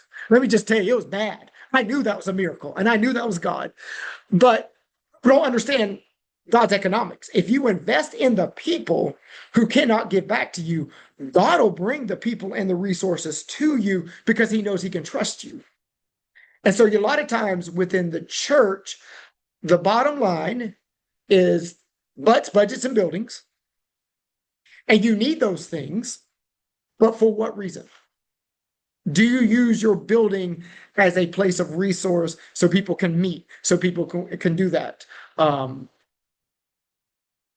Half of our cathedral is given to UP during the week. United Partners for Women and Children. They have our basement, they have our two parish halls, and everything else. That's the way we use our building. We partner with them with other ministries as well. But it is the stigma, and it's the stigma of the people who sit in our pews. And we have to actually start doing some discipleship things to say, hey, remember when you didn't have anything and who helped you? You weren't always put together. You weren't always cute. You got to remember some things. And that's where we as a church, and that's what I'm talking about. What has happened with the church is that we have sold out to the American dream and not the dream of the kingdom. So now God gets identified with American ideals, not the ideals of the kingdom. And so Jesus gets identified with power, prestige, and prosperity, and not the oppressed, the vulnerable, and the suffering. Because we want God to identify with that, because we want to identify with that, and we sure don't want God to identify with suffering and vulnerability, even though we preach that God within Jesus Christ went to the cross. And I think we have to do that. I think we also have to get together and share our resources, having these conversations. Hey, here's our list of resources who we use. Where's yours? And having and churches coming together on that too. I think Pastor Joy is very much right. We live in our silos so much that we need to know, hey, who are you using for this? Who are you using for that? Or who do you tell people to go to? And so, in our cathedral, we were one of the founding members of Central Louisville Ministries. And so at our cathedral, we don't have a food pantry because there is an Episcopal church 3 blocks down, who's one of our sister churches. They have the food pantry and they've been doing it for 30 years. So we know where to point people to. So when people come through and they're like, y'all don't have a food pantry, I'm like, no, we have some snack bags and things. But go to our sister church because they're going to have that. And here's the days that you can go. So even if we don't have the resources, if we're good, if we're a particular church, good at something, a particular ministry, hey, we don't have that particular ministry here, but I know so-and-so's church does down the street. Go to them and they can help you out, and vice versa. And I think we're going to have to start working together and networking together. And that's why we got to partner with our nonprofits and say, hey, there are certain things above our pay grade. There might be some mental health things that are above the pay grade of the church. And we need to know our lane and say, hey, go see so-and-so, go see that person. And I think if we can partner with that, I think that will also help facilitate these conversations. And also bringing in the nonprofits to speak to our congregations and to bring education. Because sometimes an outside voice is better for people to hear than the preacher up in the pulpit every Sunday. Hey, we need to do this. They need to hear a plethora of voices, so at least one of those voices stick, and we can do what we're called to do. I would just say from my own personal experience, specifically at like a mega church, there is a huge challenge in a recognizing that there are other churches that do provide other services, because the problem is they may know of each other, but there's no like connection, there's no talking, there's no collaboration between the churches. So like I'm a part of a very small church now, and the only real church experience that I ever had was through Southeast. And I think like the world needs churches like Southeast because they can reach the masses, they can reach the world in ways that little churches can't. And so I'm not taking anything away from mega churches. However, I think that sometimes we can get so focused on well, just from my own experience, and I'm just going to speak frank. So I am in the same county that I was in when I was a pastor at Southeast. And now I'm in a little church, and my pastor has to work 2 other jobs just to make ends meet for his family. And there is no savings account for him. There is none of that. And then you have this massive church that's 3.5 miles down the road that has more money than they could ever need. And so my little church wants like the broken, the messy, you haven't showered, come. You are smoking in our parking lot, come. Like that is what the little church is. And then one of the biggest issues I had running the recovery ministry at this campus here, and we had 250 people that came every week, every Wednesday night. And I've baptized personally over 1,000 people through that ministry. It was beautiful in the way that it happened. However, one of the biggest issues was stigma, because we gave them our little patio on the side of the building for their smoking area. And I can't tell you how many conversations I had with the church members who are like, how long are we going to, like, there's a cloud of smoke rolling up on the side of the building. The worship center smells like an ashtray. Like, how long are we going to let them continue to do this? And I'm like, what do you mean them? Like, I am one of them. Like I don't smoke cigarettes, but I am one of them. And I think that that's exactly what Jesus would want to see. I think Jesus would be in the middle of that smoke cloud. Like I think that he would want his his worship center, whatever you want to call it, to smell like that. Like he wasn't he that we talked about this earlier.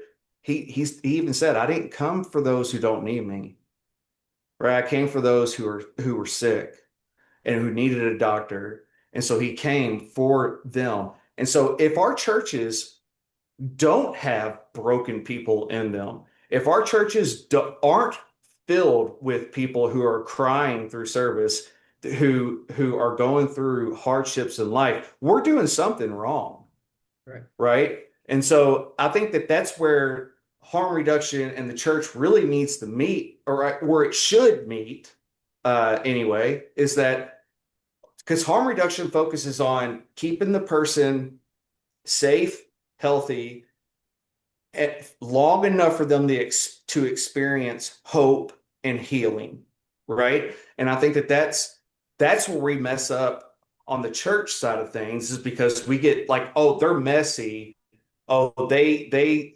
smell funny, oh, they're doing things that I wouldn't do. Well, that's who you should be reaching out to. If all you're doing is focusing on your put together friends and family or whatever, then you're missing the point of why Jesus came and did what he did. If we were good, if we didn't need a savior, then why would he have had to come? So I just think we really need to take a step back. And I'm speaking from a church perspective, not from a harm reduction perspective. I think the church needs to take a step back and go, why aren't we pulling them into our building? Why doesn't our building, and I'm gonna, I hope I don't offend anybody, but why doesn't our building smell like body odor? Why doesn't our building smell like cigarette smoke or ashtrays or alcohol or whatever? Not to say like invite those things in, but like because it's coming off of the people that are coming to our church, they're not going to experience Jesus if we don't be that person for them. And I don't mean that like he can't reach them without us. I just mean like they should be seeing us as a different people. Like when they walk into our buildings, they should feel loved and welcomed and supported and not condemned, not looked down upon. I think that they need to feel that like this is a safe place for me to come. Like it's the whole idea of syringe exchange, Yep. right? Like I know that I'm getting back into the drug thing. I'm sorry, Monica, for going back into but that's my experience. And like so syringe exchange, there's a huge issue with syringe exchange across the nation, the state, our communities, with the sense that like we're enabling them.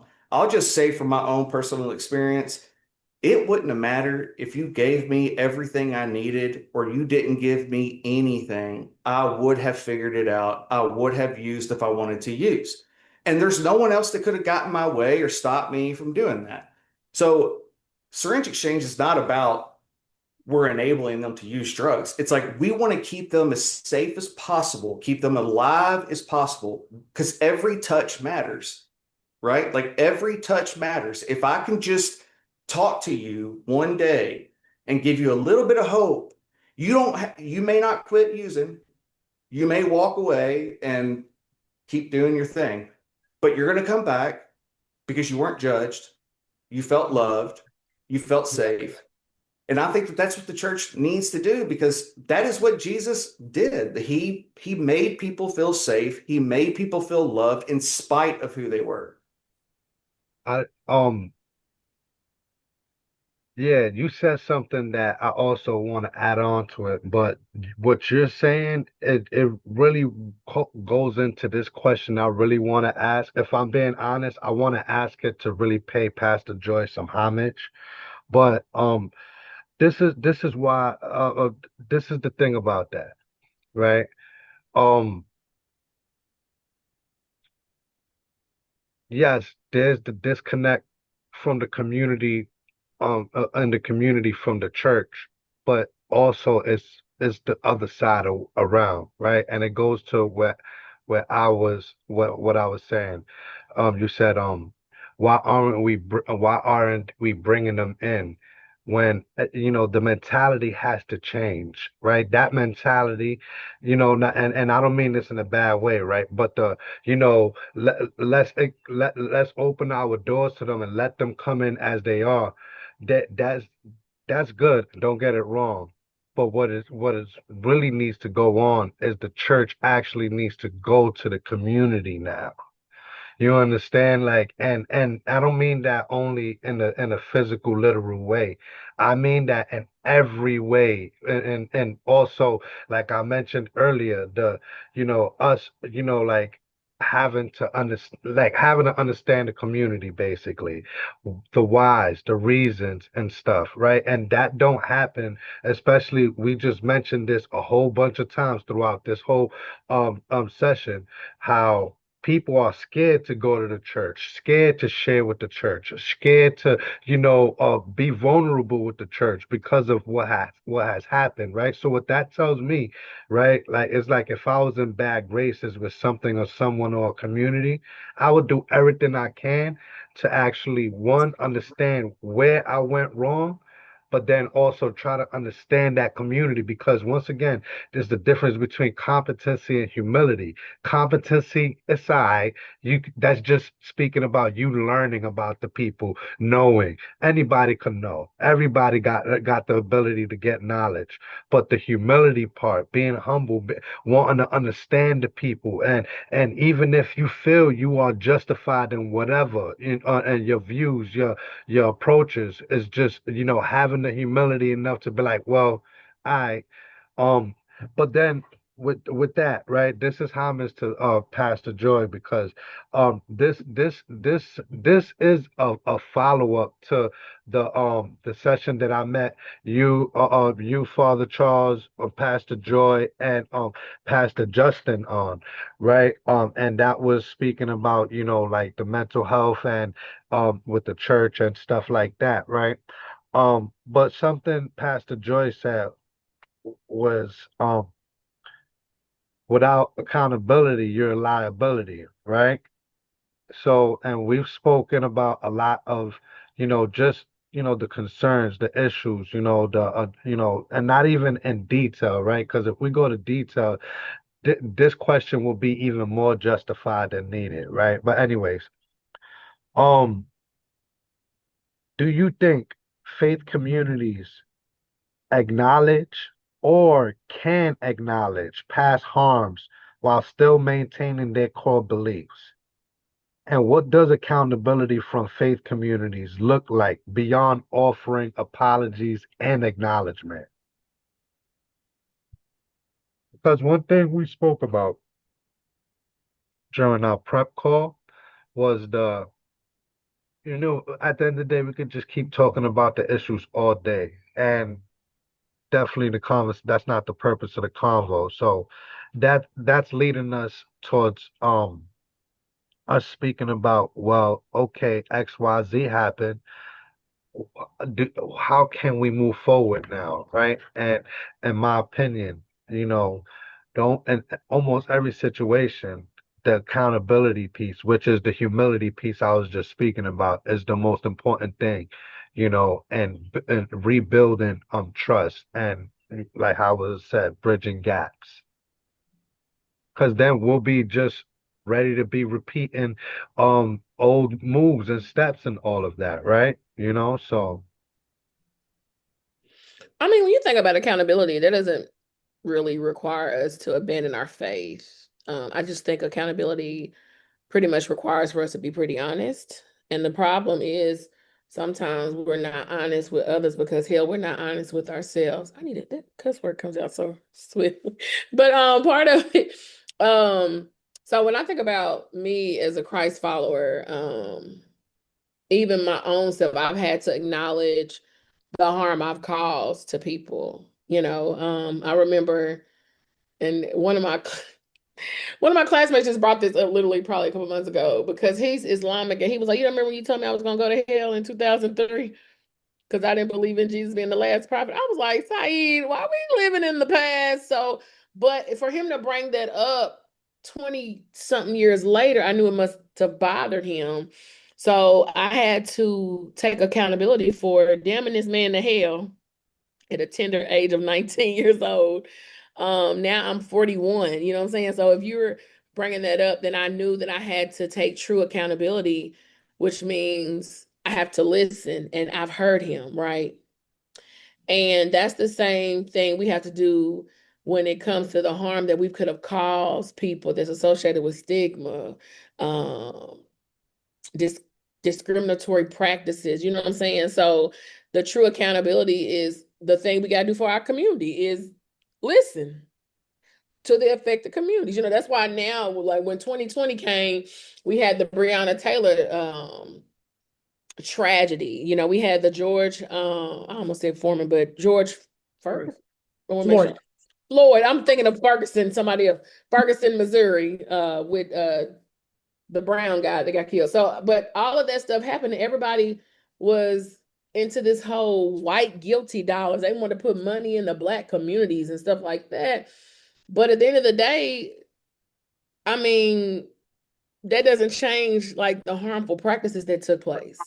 So it's like first you gotta, understand the true accountability. You have to listen to the affected communities, just like the people you've offended.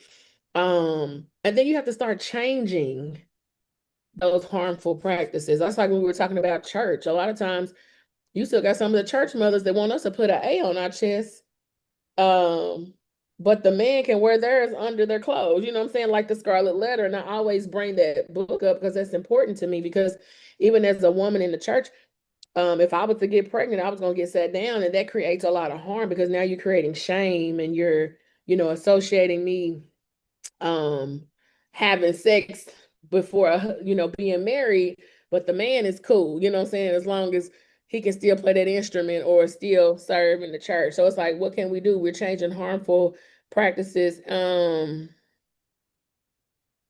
I think investing a little bit, we on this mental health movement. So how can we continue to invest like our resources um that's going to help with the healing process, help support, y'all know me, equitable policies, okay? And then just ensuring that those who've been impacted, they have a seat at the table. That's how we can make this stuff right. Bring them to the table. Bring everybody to the table.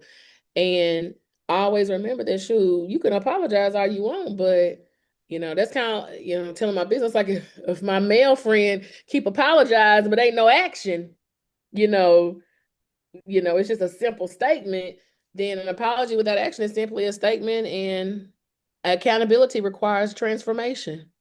So how can we be accountable? And so that's my question with it. I know I was all over the place because that question was so hard to answer. I had to sit and think about it. So yeah. And I do agree. I know Jose said not just an apology. So an apology follows, again, change. I agree 100%, because, and it has to have some action with it, right? So I can say I'm sorry, I can change, but if you don't see that change, there's no action with it, then it's just, again, words that just fall in your ear. So, and I apologize for keep sweating. I'm going through menopause. I promise you, that's it. That's all that's happening over here.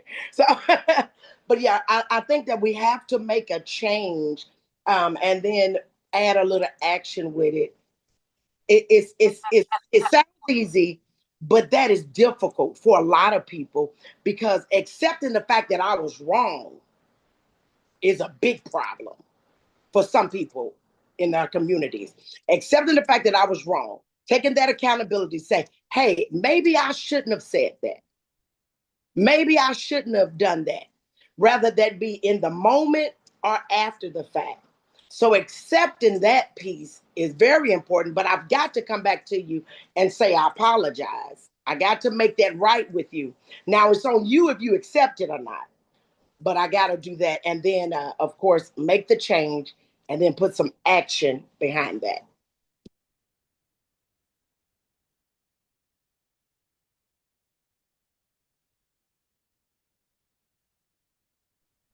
I had this conversation with and my peoples is on on the call too, but I had this conversation with them about it was about bugs, right? And you know, uh, I come from New York City and we hate roaches, but we're very familiar with them. So, but all my life that, kill roaches, kill bugs, it's like it's embedded in me. I don't even look at it as anything wrong, right? But a few years ago, my sister, I was in her house and she's like, "Oh, like this whatever bug, she don't kill it. She puts it like cups it in paper, puts it outside." And I'm like, "Oh," and I joke with her. I'm saying, "Oh, so we're not killing bugs no more, right?" And she said, "Yeah, no." And I was like, um, basically asking her what got her to that. And she said this. She said, "That's a life in there. We don't look at it like that, but that's a life in there, regardless how you think about it." They live, they breed, so they have kids, right? And this is my sister telling me, and if you meet my sister is your typical Brooklyn chick, and from head to toe, the way she talks, the way she carries herself. But for that to come from her, that was a lesson for me. So ever since then, I'm trying to practice that, right? And sometimes I slip, right? But my whole thing is I'm not doing that actively, right? So my thing is this. I ain't going to every bug that I see saying I'm sorry, right? I'm just gonna embody it. But then this is the real lesson for it with me. I see the whole church, and I'm thinking that every church in the world as one body. I'm looking at us, the community, as that bug. I'm looking at God as the being, right? Now, I'm thinking repentance also, what repentance mean. And repentance, yes, it can mean you have to go to people and say, "I'm sorry," but repentance, from what I understand, is your action following you saying, "I repent," right? So that's one piece. And then there's two pieces. If you won't even repent to the bug, how can the bug trust you to be like that middle ground for the church? That means you definitely don't have the humility to bow in front of the Almighty, right? And that's how I view it. I don't see accountability as just even sometimes no I'm sorry is there. Like it's just how you carry yourself because how it was said, sometimes there's people, the world right now is tired of I'm sorry's. It's a political weapon. I'm sorry is literally weaponized and all of that. People are waking up right now to where I'm sorry's is now a trigger. I'm sorry is actually you telling them it's game time. You understand? So now we in a time where it's all about really action, right? So accountability don't have to be I'm sorry. It's about what are we gonna do moving forward now? What oh and now that you said this, for instance, no since it's homage to you, Pastor Joy, but the question is more like of a reflective question, but to you, okay, you didn't know that certain orgs did XYZ. Well, what about now when you step away from this conversation? Is that still gonna be the reason why we not out in the community, or are we gonna start like, communicating with everybody here, or Googling everything because we at a time where information's out our hands too. So, but accountability looks a lot of different ways, not just a specific way.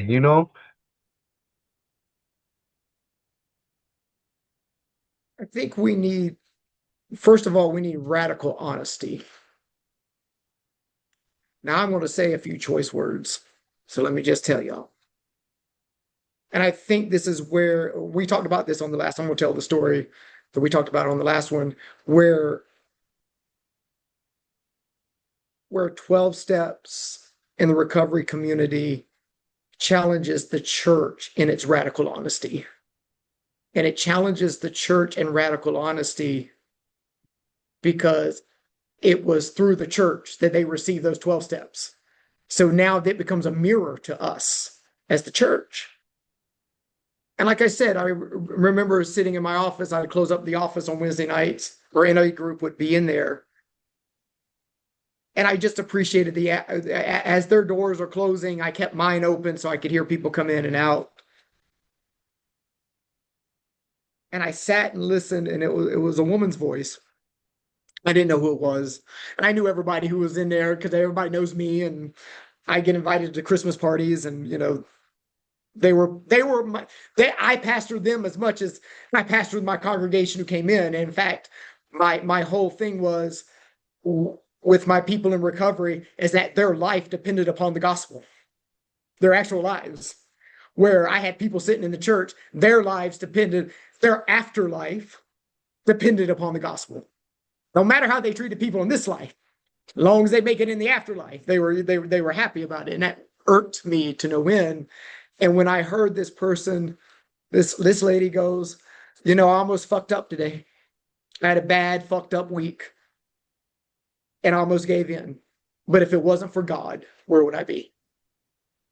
A radical prayer.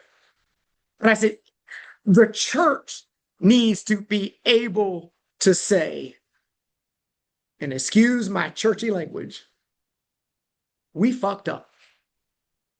We have fucked up in some things in the way we've treated people. We've done it with race. We've done it with gender. We've done it with sexuality and what we have said and how we've condemned people from the pulpit and how we have treated people.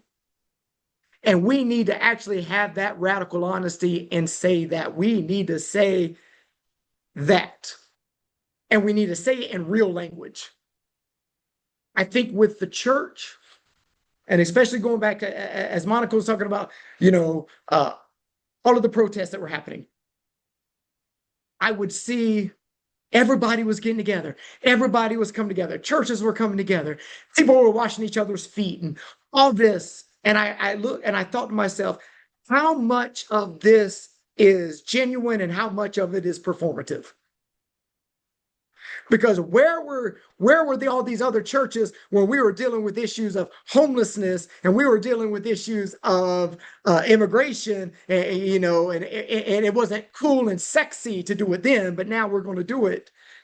And I remember I went to a smaller rally because it was during COVID and I couldn't afford getting sick. And I remember we were confessing.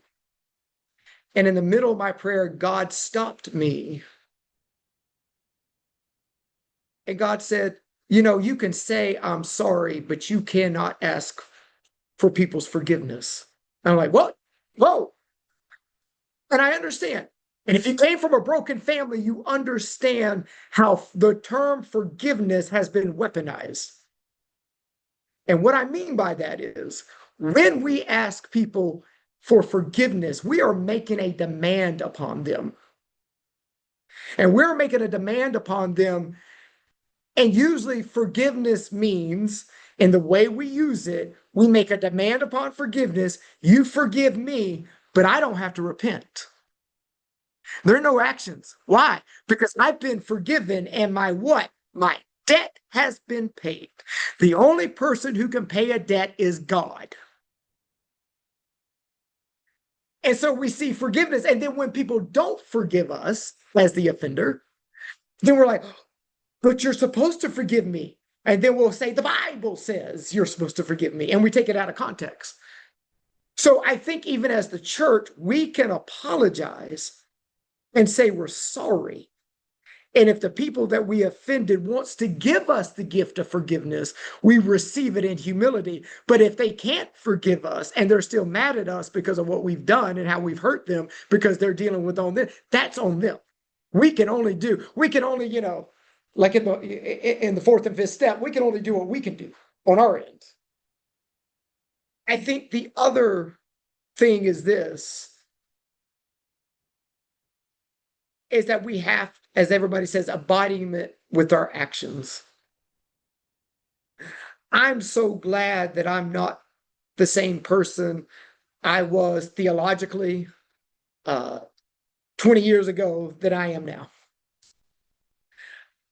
And as I've grown in my theology, as I've grown and changing my views on things, I'm glad I had people who came along and was willing to hold my hand and help me and have honest conversations with me as I was changing and growing and didn't cancel me. Um, and I think that's also part of it, where we need to be in community and listen and hear the hard, unvarnished truth of what the church has done and not justify ourselves, not defend ourselves, and understand that that may not be our position as followers of Jesus, that, you know, we don't operate that way, but because they see us representing the church, we are going to have to take that on. Every day I walk out wearing this collar, I have to take it on. It doesn't matter. It may be the sins of one church that may not even be mine, but because I look like that, I'm going to have to do 2,000 years of apologizing for harm. And we're just going to have to be open for that. And we're going to have to sit with that. We're going to have to sit with the way we've done things. And to Monica's point, when white guilt comes in and people are investing in communities, yeah, we need the money, invest in the communities, but we don't need white guilt, we need white conviction. And the difference between white guilt and white conviction is white guilt will say, hey, I just want to get rid of my guilt. I just want to be relieved. You know, I don't want to do the hard part. It's like in the first step of recovery. I've hit rock bottom. I just need some relief. And that's what white guilt says. I just want some relief so I can be forgiven. So I ain't got to deal with this. White conviction says, I know I have been guilty of things, and I'm so convicted that I want to change and be part of the change. And I think where we have to be as the church is that we have to be in the situation of Ruth and Naomi.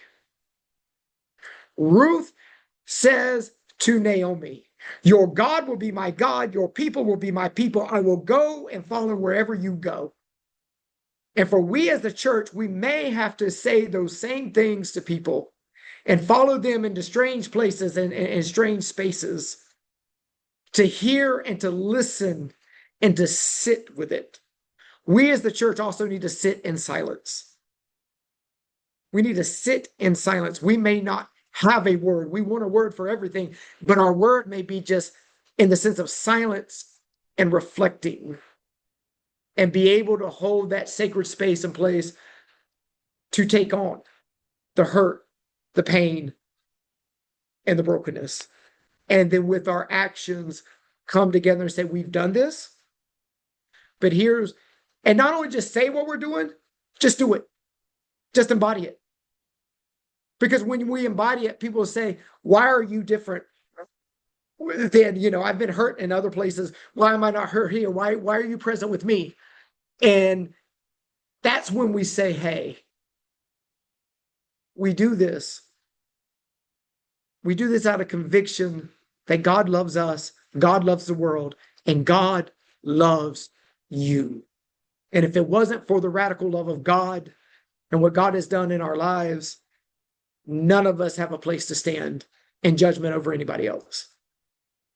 And I think that is the pathway forward. And for churches who have this forward thinking, we work together. So if I got resources that Pastor Joy needs, I give her all my resources. If I need some help, I'll call up Justin. Justin, I know we in different counties, but what are y'all doing to help me out? This is how we do it. And we model it for the world. And they see us coming together. They see us having these hard conversations. And we be real. And sometimes you got to translate the language of the sanctuary into the language of the streets. You're going to have to be in uncomfortable places where you don't want to be. And you're going to have to say some words that you may not want to say. And church people will be offended by it because they're more offended by me saying fuck than they are offended by the harm they have caused to others in supporting systems that harm people. And so the church is going to get offended. Do you know who's going to listen? The people that Jesus is hanging out with. That is who's going to be listening. And if we show them that Jesus, we don't have to worry about people coming to the church because the church will already be out there with them. And I think and just kind of finishing up, when we talk about bringing people into the church, kind of being the in between Justin and Jose, we've got to be comfortable that it's okay for people to come to our church to get resources, even if they never step into our sanctuary. And that we are being pastoral, we are loving them, they're still our people. The people who come in for up or for whatever come into the cathedral are NA people. They'll come to my church. But by God, if they ever needed a pastor, they know they can come talk to me and they'll know I'll be there. So we've got to be missionaries in the streets. We've got to be in the streets, and we've got to take Jesus to the streets, because what got Jesus in trouble and the reason they crucified Jesus is Jesus started taking religious concepts to the streets. He started taking forgiveness that you went to the temple and he brought it to the streets. Hey, you're forgiven. He started bringing healing and wholeness that you went to the temple to be ratified for, and he took it to the streets. We need to do that same thing. So that's kind of where my heart is. Our only authenticity with a message to speak to the world today is to actually acknowledge the harm that we've done. That is what's going to give us the credibility, and really acknowledge it and really say something and be in people's lives, even if they don't come to Jesus, quote unquote, or not. Yeah, I love that, Father Charles. That was so good. I echo what you're saying. I would say when it comes to recognizing and owning where the church has gone wrong, and just like Father Charles was saying, was like the 12 steps teach us to be brutally honest, right? To the point where we're going to say and share things that we like, the things that eat our lunch are the things that we have to share. And it's not, my sponsor told me this early on, whenever I was first started working on my 4-step. He said, write down all the things that scare you, write down all the things that you've done, write down the things that people have done to you. And I was like, what do you mean the things that scare me? Like, I have two fears, two of my biggest fears: heights and spiders. And so I told him, I said, so you want me to write that down? He said, no, I don't want you to write that down unless it's something that like trips you up. But like, no, not in the fact of like spite, but like what scares you in the deepest parts of you. And I think that one of the biggest things for me was being brutally honest with other people about what I was doing, what I was thinking, the things that I was saying, how I felt about other people, how I felt about what other people did to me.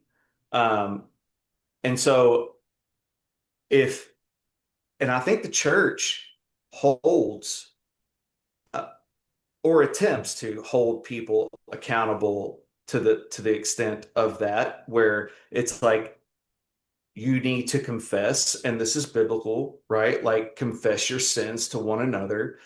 And however, the church rarely confesses their downfalls, especially from a platform, especially from a stage in front of their own congregation, or staff even, where they may have handled something wrong, or went about doing something wrong, or thought about a particular people group wrong.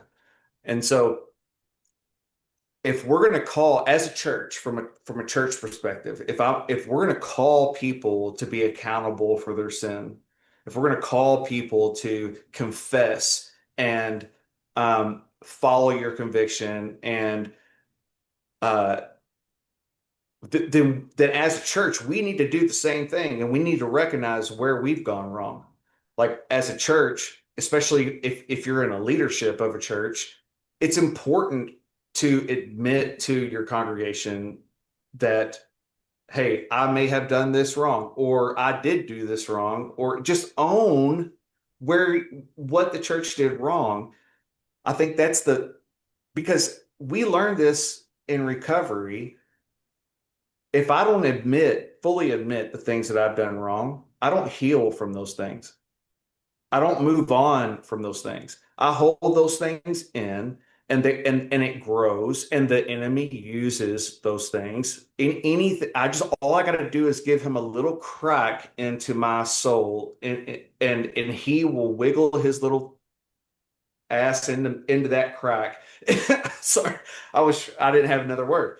But he will wiggle his way into that crack, and he will use it in a way that and what I mean by this is like it's always the areas in which we least expect. So like when I first stepped into full-time ministry, the last thing I thought of was I need to prepare my wife and my kids for what I'm stepping into. All I thought about was I need to prepare myself. I need to make sure that I'm surrounding myself with strong men Christian men who have been there before me, which is true. I do need to do those things. But I also needed to prepare the areas in my life in which the enemy would take advantage of. If I wasn't, because I think it's like, and I'm just going to speak from a men perspective, like we are called as Christian men to lead our families first, but family ministry is the hardest ministry that I've ever done. Um, I can minister to just about anybody, but when it comes to my wife and my kids, that is the hardest ministry. And mainly because they know me, right? Like they see the broken Justin, they see the things that I didn't do right and that I'm not doing right. And so it's easy for them to and I'm gonna come around full circle with this, but it's easy for them to see me and go, wait, you're supposed to be a pastor and you're falling short of who you are supposed to be as a pastor. And I say that with quotations, who are you supposed to be? Because I think we all fall short. We're all broken. If I can't admit my own sin, then I don't deserve to be leading anybody.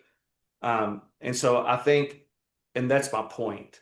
I think the church needs to recognize that we don't get everything right, and we do fall short, and we don't treat everybody equally.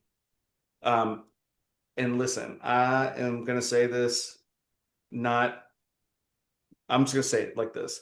So I have watched people treat the funders of the church very, very differently than those who are coming in with their cigarettes in the parking lot, right? Like they're the ones that throw the butts in the parking lot.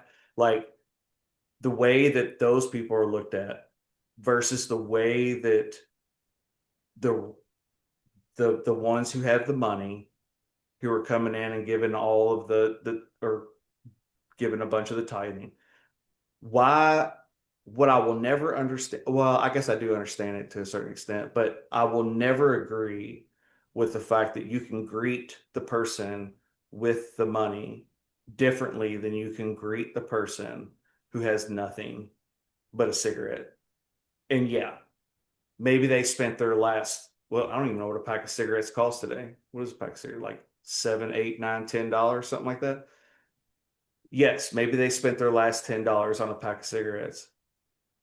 and they didn't tithe, I still don't think that gives you a right to treat them differently than the man who gave you $10,000 that week or whatever it was.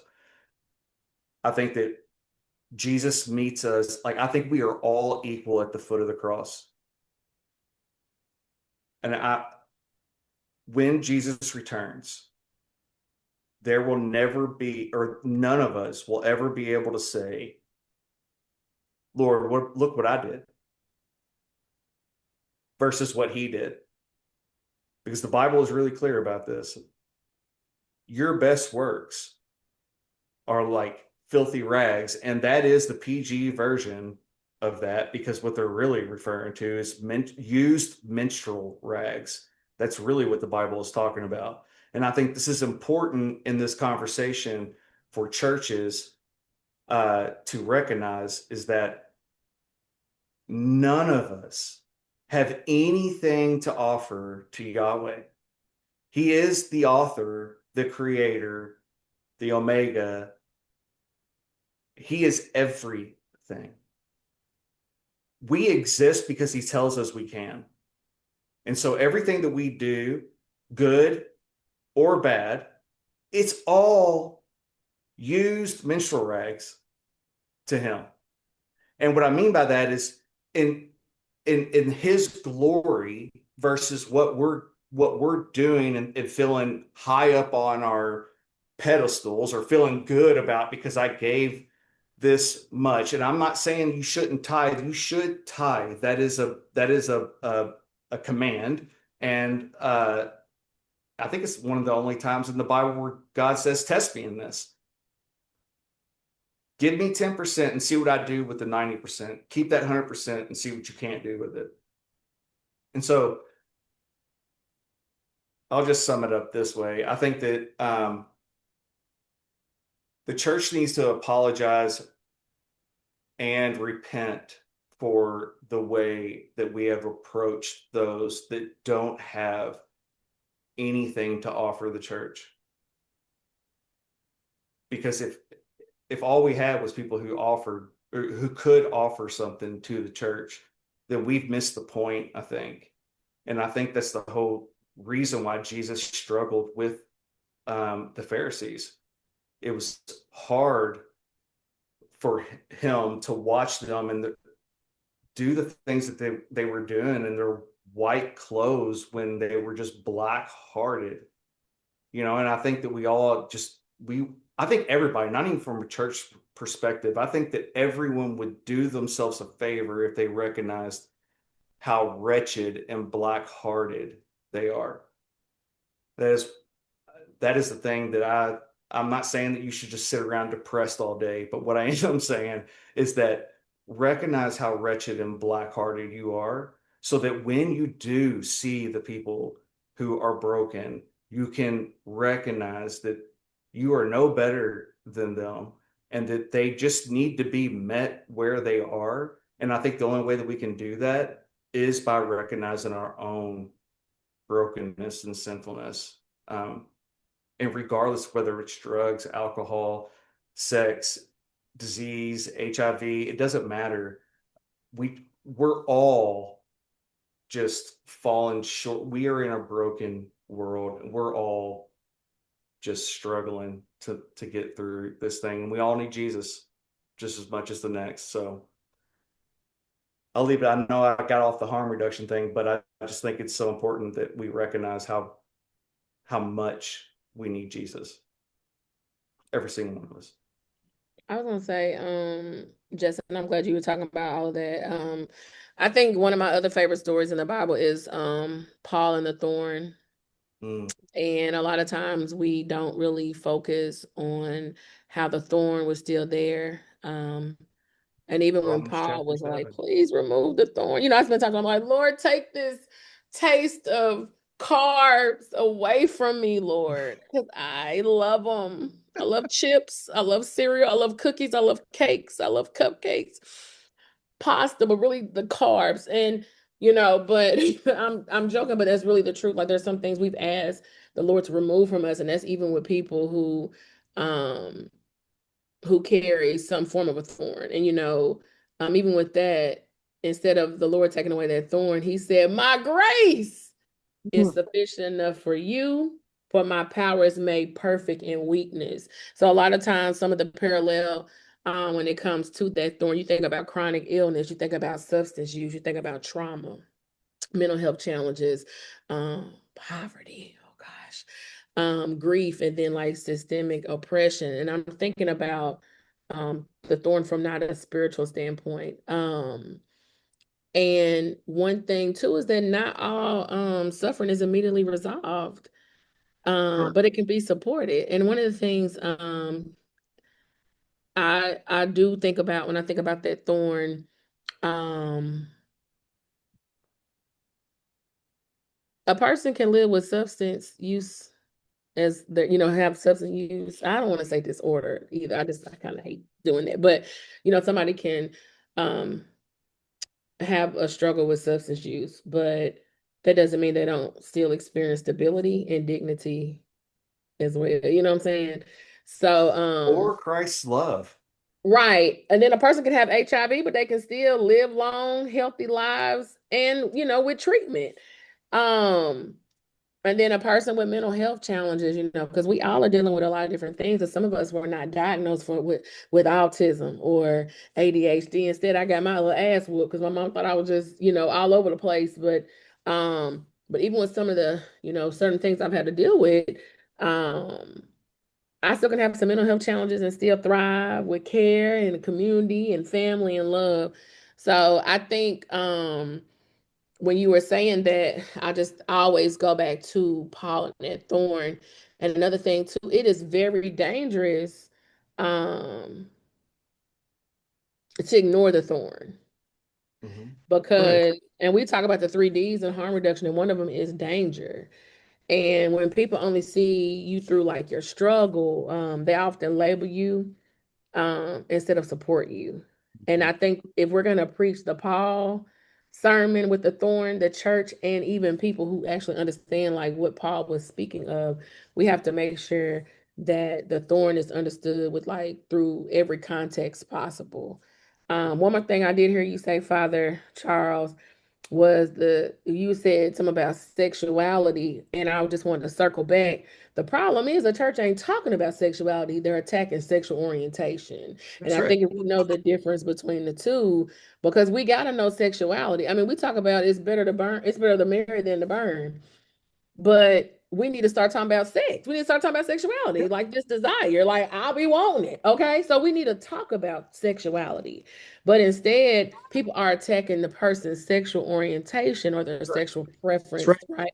So I think when we talk about, even with the church, I've heard somebody say, oh, because they're living in their sex, in their truth and their with their sexuality. I said, well, ain't we all living with our sexuality? Because some of us having sex without no husband. Mm-hmm. Or some of us are having sex in general. That's a part of sexuality, understanding those things. I remember I was a part of a group. It was called what was it? I can't think of it, but it was where we were against sex before marriage. And it was The purity culture. we would always say it's okay to think about sex. It's okay to want sex, but it's not okay to have sex. Like that was like it's almost like the DARE program. Yep. So it's like those are the things that are in your mind, but instead we need to teach the right things when it comes to sexuality and understanding what the difference is with sexual orientation and sexuality. Because the church don't know. They heard somebody say sexuality and the people been running with it and they've been all the hell wrong the whole time. Yep. Okay. Yep. So, but the problem is the church ain't talking about sexuality. If we talked about it, then rates and pregnancy may be different as well as STIs. If we talk about it, you know what I'm saying? Instead, we get caught when we sneaking around. And if we sneaking around, we ain't thinking to be safe sometimes. So teach people about safer sex and about sexuality in the church, even though, they want you to get married, but still Paul had a thorn. And we He need to talk about harm didn't. reduction in those things. This is where Right. harm reduction needs to be applied. If Right. harm reduction was applied to everything that we talk about, um, we would see a reduction in things and we would see an open and honesty about things. I mean, we gave away condoms in our church. We did it at our social concern because we had people doing testing for HIV, and they're like, "Hey, can we do it?" And I'm like, "Yeah, we're Episcopalians. We're very progressive on the sexuality issue and sexualities and everything else, just to be honest." I say, "Yes." And I'm like, "How can we not be more pro-life than giving out condoms and we're protecting our community?" And we had this one guy, and it was really, and they told me the story. I think my wife did, or somebody's like, he looked around left and right, took a whole handful because it's like a candy bowl, put it in his pocket and left. I'm like, we just did a service, uh, and we just helped somebody reduce harm. And I said, if we applied harm reduction to these other things and talked about them in frameworks of exploitation Mm-hmm. and, what is beneficial for you, and we took it out of bad or good, if we took it out of, I know I'm gonna get some trouble here, but I don't care. Uh, if we took it out of bad or good in a moral sense, and we put it back in a sense of, is this good for you? For you. Just like we do in recovery. There are some people, now I'm not talking about different customs in the church. There are some people who can drink alcohol and it doesn't bother them a bit, right? You got some who take one sip and they're allergic to it. And this is where Paul gets into some of these pun intended thorny issues where you got to use wisdom and discernment, knowing your own self that, hey, this may not be beneficial for me, but I'm not going to then broaden that it may not be beneficial for you. I'm going to let you and God deal with that and what's good for you. And I think that's where if we reduce a lot of these issues to conscience and what do I feel with my relationship with God and my relationship with my community, and do that and understand that this is my harm reduction, it may not be yours. And we started having real conversations about that and these issues with people not only inside the church or outside the church. I think we'd actually begin to see, like Monica, you're right. We'll begin to see folks ain't sneaking around, folk being open and honest. We can maybe help some folks. And then we build a relationship where folks feel open, or I don't know how to make what's a good decision in this particular issue. I need some wisdom. And then we're there. Instead of just saying no, next question. Because I don't work in this generation. And I don't work in this society, to be honest with you. But if we put it in the sense of, is this good for you for this particular moment in your particular life? Are you able to handle it?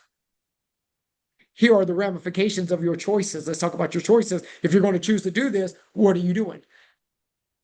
In certain aspects. I think we would do better as the church framing things in harm reduction, because a lot of people will turn away when it's moralistic because you're just telling me what to do. But then when you say, hey, is this the best for you in this particular situation or circumstance in your life? And I realized in my own life, because I was raised with a very legalistic Christianity, where I believe God loved other people. I didn't believe God loved me. Once I began to start believing in the love of God, and I got set free from some bad theological upbringing and some baggage, then I began to realize God's not, quote unquote, if I mess up, God is not up there going to get the lightning bolt on me. But it's almost when you're a parent and you get that, or if you're a child, you get the disappointment. And is God disappointed in me? And I don't mean that in a negative way, but it's like, hey, I want better for you. You know? And it's not God gonna get me. And in fact, I'd rather have this transactional relationship with God. You do you, I do me. I'll see you 5 days a week. I'm gonna take the weekend off. I'm gonna go do what I want to, come back to you. And that's that whole transactional thing, because all the boundaries are defined and there's certainty. But when you get in a transformational relationship with God, there is no certainty. There's a lot less certainty and a whole lot more conviction. Like, this ain't good for me. This ain't good if I do this. This ain't good for my family. And I would tell my people in recovery, I said, there are three things that keep you, there are three safeguards that may keep you going back to your old life. And I said, for some people, it's their higher power. They don't want to go back because of God. God becomes that structure. I said, there are sometimes you love God, but you know God don't forgive you. So the vow of God ain't going to keep you. So you're going to think about, how's this going to hurt my relationship with my family that I'm trying to rebuild? That may keep you too. That may or may not keep you. And then you go, how's this going to hurt myself? But all of those safeguards are in there. And I tell people, I said, when you do it for yourself and you do it, quote unquote, for other people because you want that relationship, guess who you're really doing it for? God. Because what you are doing is you are now, healing that image and likeness of God in you. And when we operate out of love and not legalism, when we operate out of, and I think that's sometimes even within recovery, the conversations against or for harm reduction. There's those very much legalistic folks that, hey, no means no and absence means absence, just like how we do sex in the church. Come on now, I mean, same analogy. Where other people's like, I need harm reduction. I use harm reduction in my own life. I take a GLP-1 because I've been overweight all my life. And I don't have a good relationship with food. And I need all the help I can get. That's just me. This is just where I'm at in my journey.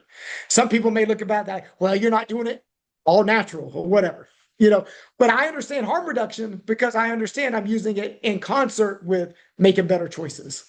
It's given me that release, like you talk about, Justin. Hey, that breathing room, so that I can start thinking about, do I really need this right now, or do I really want it right now? It kind of helps me just on my level. And so we're able to have harm reduction principles in certain things, but not others. And then we condemn the others. And yet, and I think sometimes in our conversations, even with church people, it's like, you use harm reduction all the time in your life. This is where you do it. And if people have addictions that they need help with, we know they ain't going to quit cold turkey unless they really knocked on their behinds. So we're going to say, hey, let's just take one moment at a time, one day at a time. And it's a process. And I'll end with this. I would tell people there's an episode of the new Matlock show with Kathy Bates. I would say people in recovery need to watch that. People who do this kind of stuff, because that's the premise. She is trying to hold the pharmaceutical company who basically kept opioids on the streets that killed her daughter. And there's this wonderful episode where they actually have this debate over harm reduction and total abstinence and recovery. And they bring in the faith thing because it's these Catholic nuns who they find syringes all up in their convent. And they're like, oh my God, the nuns are running a drug ring. And they're like, no, we're doing syringe exchange. And they talk about, and they have a real conversation, not only the recovery side, but the religious side. And whoever did this on the religious side did a very good job because they're doing point and counterpoint. It's from this season. I think it's like third or fourth episode. If you got Paramount or something, go watch it, or at least go look it up on YouTube, because it really is. If the secular world on TV is having these conversations, how much more should we have them? And wrestle with them? Because there are people wrestling with this. And I think also in our communities that we serve, faith plays a big part. And you just can't get rid of the church. It plays a big part. And the reason it plays a big part is sometimes in our more privileged communities, where moral perfection is preached, though never practiced, and there is no radical honesty, there's no sense of a public brokenness and needing God. But in our communities, it doesn't matter if people out there drinking or shooting up. Guess who they're talking about? They're still talking about God.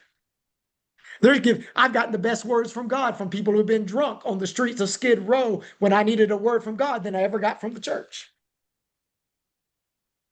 I would tell them, I said, thank you for giving me the word of the Lord. And they're like, hey, did I slur? Could you understand me? I said, perfectly. Because there is this sense of, I know I'm in my mess, but I still need God. And I know that God is present with me in some certain way. So in our communities, there is no a privilege of kicking out God and not having God there, because God is all we got in our brokenness. And so I think there are folks who are looking for the church to speak that word, to be present with them and just sit with them in their hurt and brokenness. And I think if we do that, I think we are really being the church and being Jesus. And I know I feel like a preacher. Here's my second conclusion. The church is so scared about crossing boundaries. And they'll talk about the boundaries. And God knows we'll use the Old Testament to do it. Boundaries with people, boundaries with things. But if you read Jesus's ministry, Jesus is crossing the boundaries.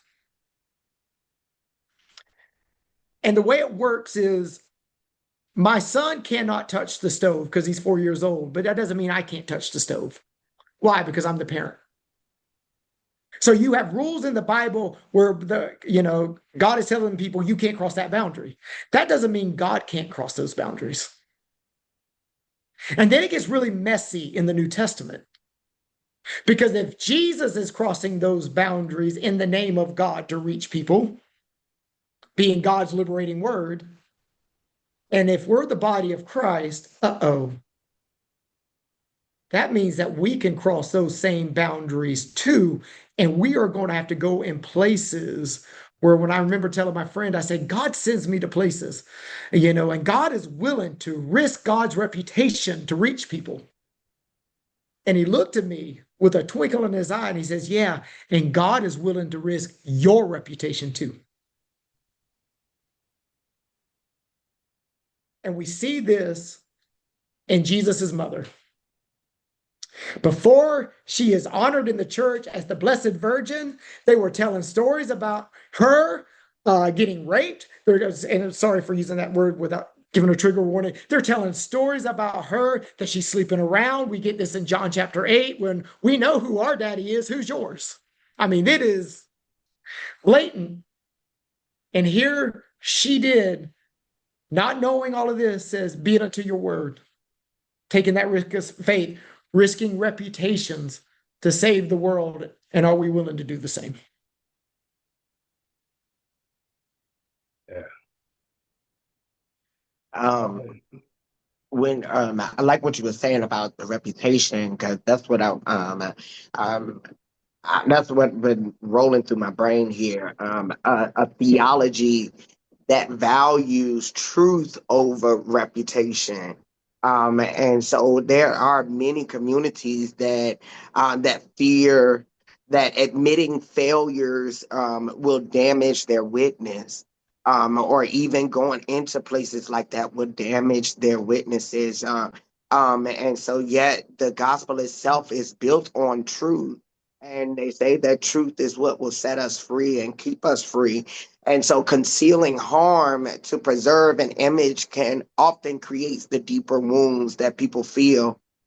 And so faithfulness may require saying, yes, we failed, people were hurt. We're changing our practices. We invite others to hold us accountable. And so having that kind of honesty can strengthen rather than weaken a community's integrity. And so if we keep that in our forefront, because the accountability is not an event, it's actually a culture that we can live. And so it means that even checking back months or even years later to check on somebody. Hey, I remember when you were in the program, or I remember, come running across you. You may have been here or there or wherever. Checking back with them, and it's showing the being that accountability, partner for somebody, because ultimately um the apology will address the past, and that's it. But the accountability part of it reshapes the future and what can happen next. Definitely can depict whether the community is willing to have the bridge gap and all of that or not. Um, we got 8 minutes, so I want to have a closing question. I wanted to hear from y'all with this. Um, 20 years from now, what do you hope people will say about the relationship between religion, spirituality, and public health? And what do you think needs to happen to get us there? Um, Ultimately, I would love to see from a faith perspective the accountability being the intersection of truth and justice, mercy, and repair. Um, and embodying the biblical call, but the to act justly, to love mercifully, and to walk humbly. I believe that if when faith communities move beyond acknowledgement into tangible actions, then it will become places where healing and restoration are genuinely possible.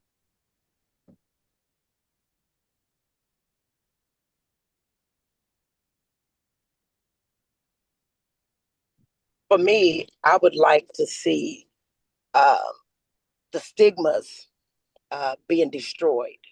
All of the stigma around mental health, um, harm reduction, all of that. I had to go through a process of understanding what harm reduction really means.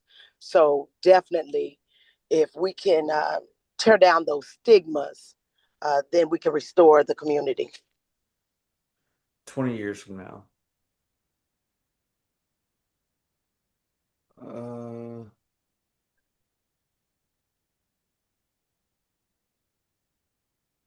I hope that people say the church did not stand at a distance to those that are in need when it comes to whether it's overdose, housing, mental health, loneliness, even.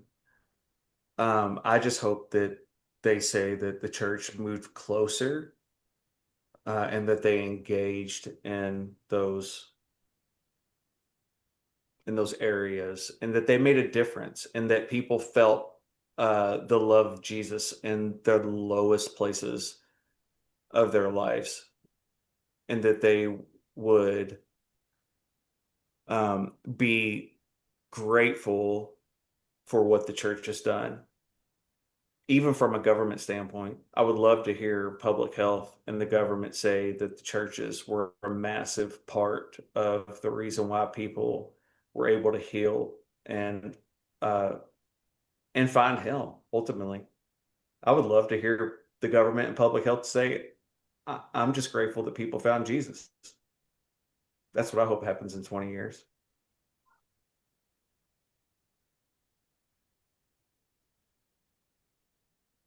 I hope in 20 years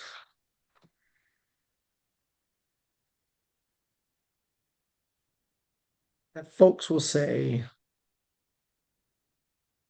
that the church spoke truth to power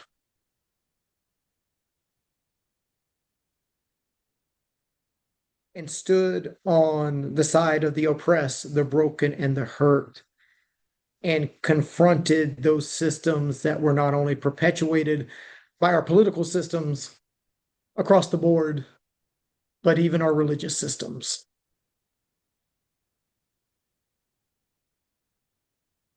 And then I hope they say that the church lived out the truth powerfully, and that truth of God's radical love for everyone, no matter who you are, no matter where you come from, no matter what you look like, no matter how much money you make, or no matter who you love, that you are welcome into the almighty arms of love, the love of God revealed in Christ by the power of the Holy Spirit that casts out fear.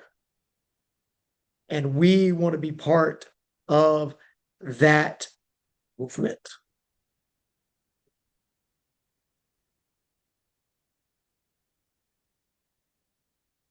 Um, I really appreciate this conversation. Yeah, and there needs to be more. Well, Elder Ryan is gonna do a follow-up with by any means podcast, but these kind of conversations should keep happening. Um, instead, I really enjoyed this conversation. It didn't seem like I was in church, although there was a lot of preaching. But yeah, man, I really appreciate everybody. Yeah, Father Charles. Yeah, well, sorry about that. No, you're good. Anybody got anything, any closing remarks before we end this? Just want to tell you thank you for even opening this up to have this conversation. I know that I had to step away to go sing for a moment, but this was meaningful. This was impactful. And I'm grateful that this was in addition to what we had, what another segment that we had, but even just to be able to go even deeper. So I definitely appreciate you, brother, and those that shared with this. Yeah, Echo what he said. Thank you, Jose, for the platform. Again, deeper dives we did on tonight. That was very important, very impactful as well. So again, thank you, thank you, thank you. yeah. And I'll definitely when I put it up on YouTube, I'll make sure to email y'all the link and stuff. I just want to thank you for pushing us, Jose.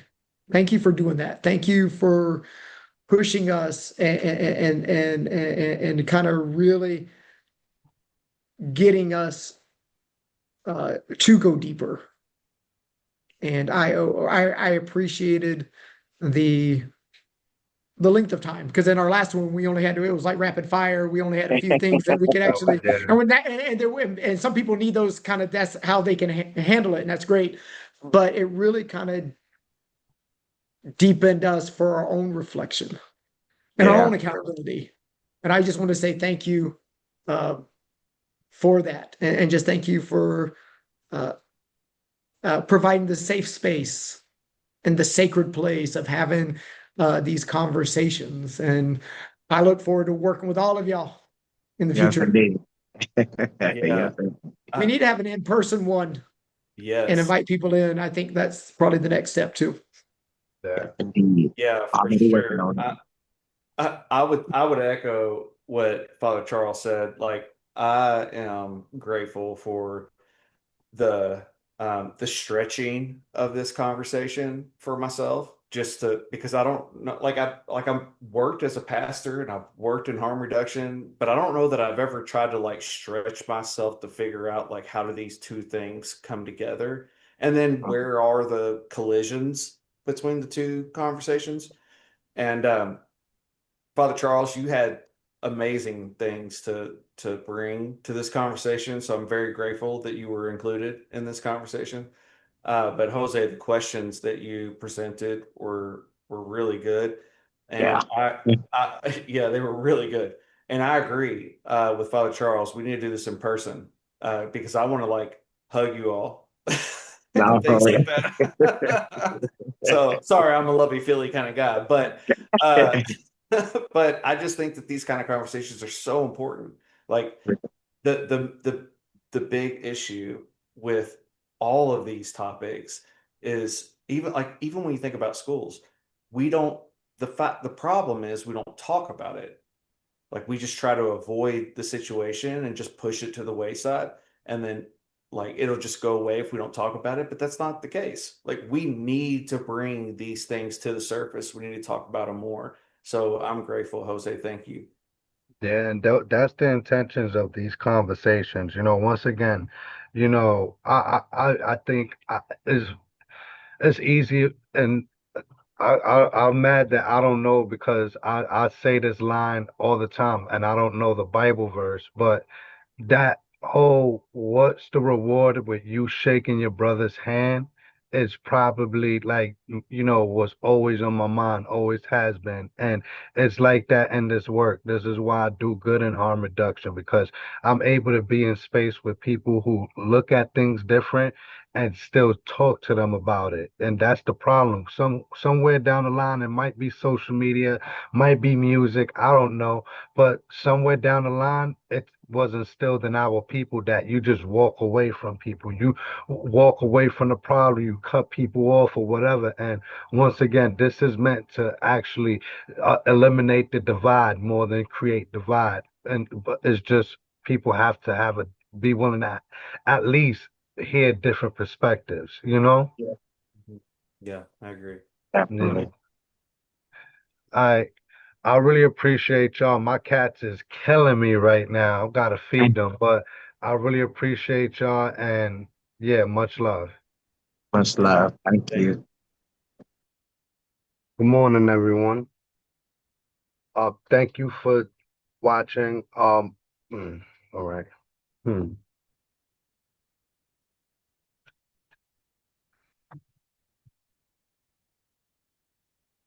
All right, everyone. Now that was a very good conversation. I've had this conversation a lot of times, in my life, if I'm being honest. There's not a lot of people that I have associated with that didn't have some kind of spirituality tied to them. I didn't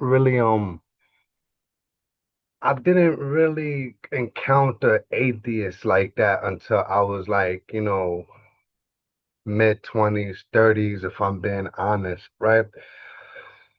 So I've had these kind of conversations with like Muslims, Christians, Buddhists, and other beliefs also. The thing about it is this, there's a couple of pieces to this that I'm going to try to unpack, right? One, one thing that I like to do is I like to assume good intentions, right? Especially with the people that was on the panel also, right? I'm gonna assume that whatever's coming out their mouth is to be true, right? Until if there's a situation where I see, then I'll be like, but that's how I'm gonna leave it right there, right? Like I like to assume good intentions in everyone.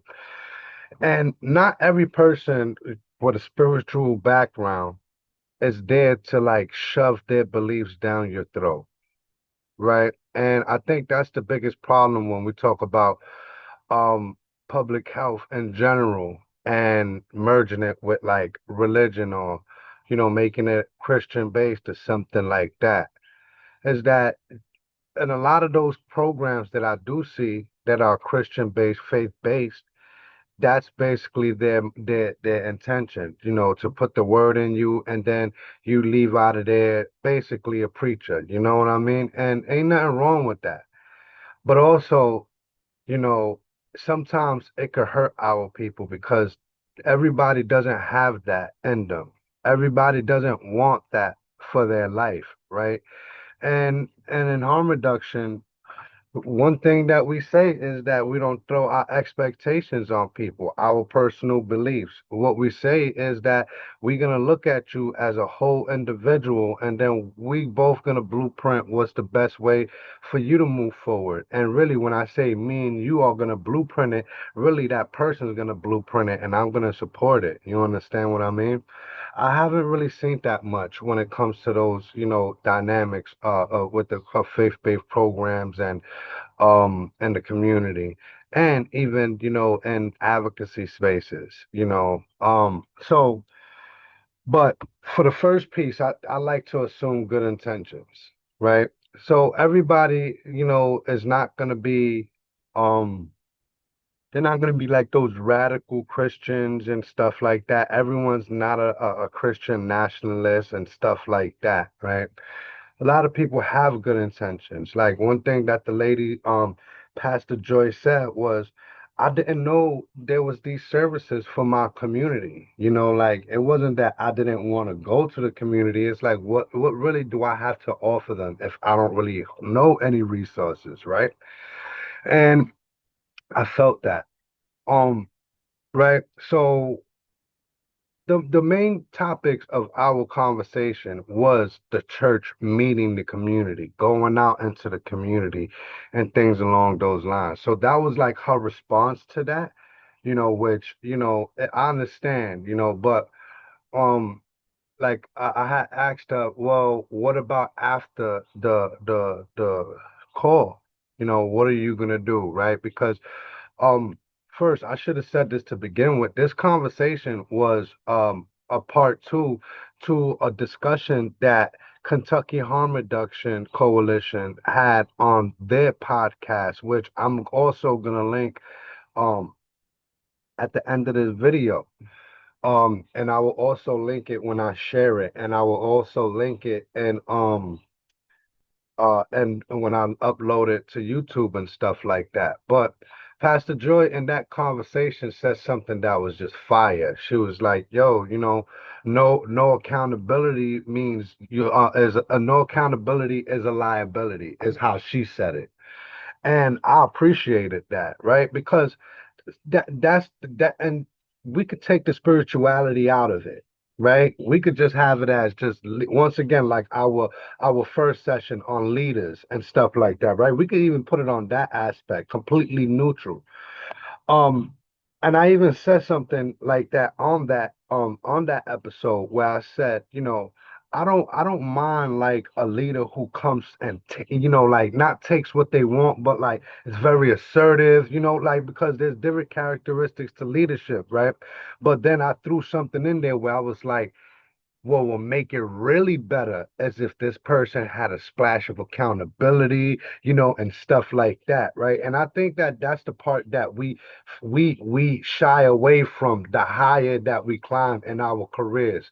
Like, very, you're gonna feel like the more you do, and the more you accomplish, like ain't really much that people could tell you. And that's kind of that's not a really good way of looking at things. There's no growth there, there's no teamwork there, no camaraderie there, and the world doesn't work like that. The world doesn't work like you just come and do what you want, say what you want.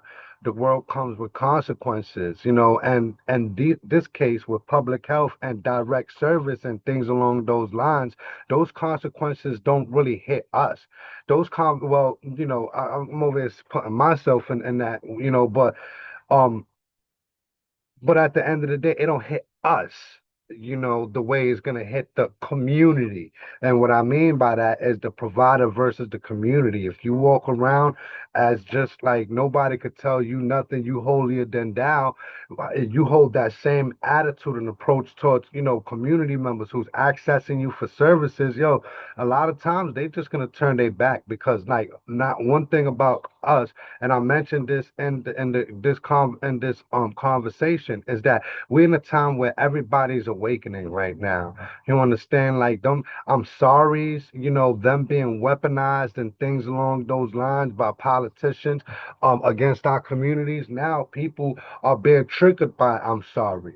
You know what I mean? People are more looking towards like some form of accountability, and I know why, like I'm not gonna break it down, that's a whole different episode, and it would take a few minutes, you understand? But I definitely understand why people now are expecting accountability and people to actually stand on their words. This world is full of liars, and stuff like that.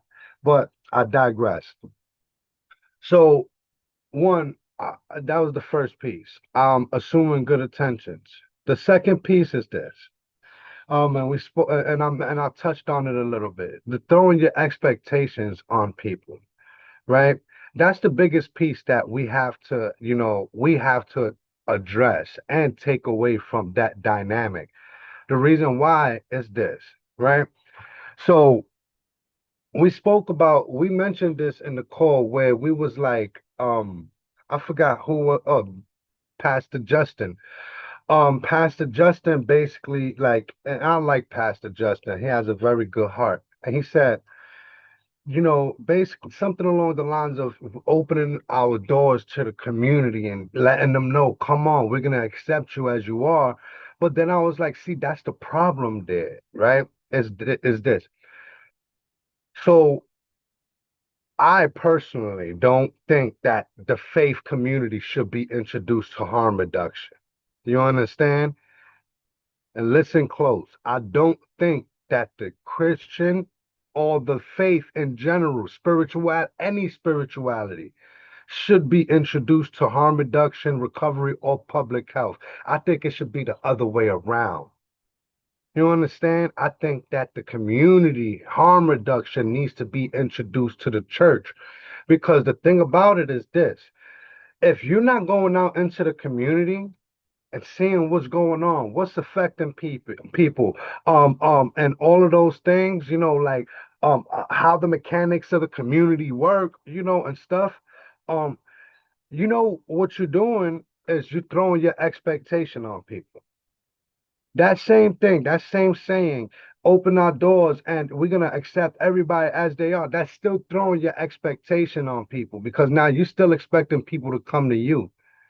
When like I mentioned this and I believe this and it really breaks my heart to even say it, but we in a really godless era right now. We at a time I never in my life have I seen like people just completely not bought into having a God. You understand? Like when you start talking like when I was younger, and mind you, I'm not an old man. I just turned 39 years old. Like, you know what I mean? So I got some growing to do, but 39 years is enough for me to say I know what the hell I saw. You understand what I mean? And like every single person I used to come across when I was young in a group home, in the streets in Brooklyn, everybody had some form of God. Everyone used to be like, thank God. Everybody used to like, you know what I mean? Like, even in my group home, I was taught to say grace and all of that. I walk up in people's houses, people just straight up going up in and they food and all of that. And I'm like, it sucks because that's me also. Right? So it's not everybody else. It's just me also, but I'm very much thrown into this equation. But we in a time where we're very godless also. Um, And that's a lot. That says a lot. And that's why I feel the church should not be introduced to harm reduction for that same reason, because why aren't people bought in? And this is the piece why we needed this conversation today. This is why we needed this conversation. Is because like there's a lot that has happened, a lot that the church has thrown on our community, a lot of pushing our community to the side, a lot of it, a lot of siding with the wrong people, a lot of going with the police. There's so much that we could talk about, like um but for some reason, in typical human fashion, we just don't want to talk about those. But we have to though, right? Especially if we talking about we want to make change. We want things to get better. We want to close that gap, right? Then what would that tell you? That means that we have to talk about it first, or else, Eric, it's phony. It's like when two friends, imagine when two friends they argue, right? And whatever it may be about. But then when they actually, come start talking again, if they don't talk about that situation and they just act like it never happened, guess what? It's gonna happen, and it's gonna happen 10 times worse because everything's a lesson. And this is something that I really despise about this world is that this world is conditioning our community to just walk away. And that's why we actually in this place that we at now. Music, social media, and people teaching people just walk away from people. Don't deal with the drama, all of this XYZ. Yeah, look where that got us. Everybody's siloed, everybody's scared, right? Everybody has um some kind of grievance or some kind of vendetta against, whether it's the church or each other.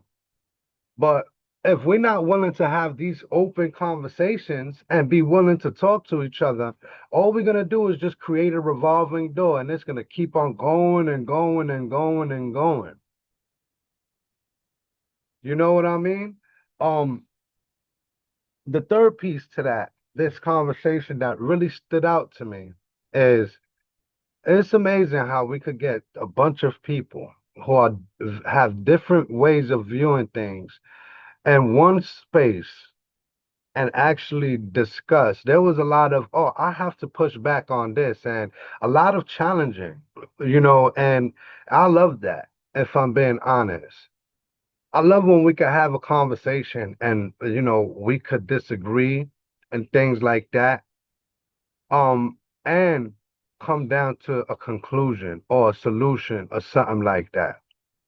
That was something that was mentioned during, because one thing I do during these calls is I maybe about a week or two before the actual call, I'll have everyone that's a panelist be on the Zoom, right? And we'll discuss like, hey, what are things that you want to, put out there, or how can I address this? Because like one thing that I say is my intention having these difficult conversations is not to disrespect anybody. I'm not going to shy away from saying things like basically like this is the reason why I put this together is so that I can say it.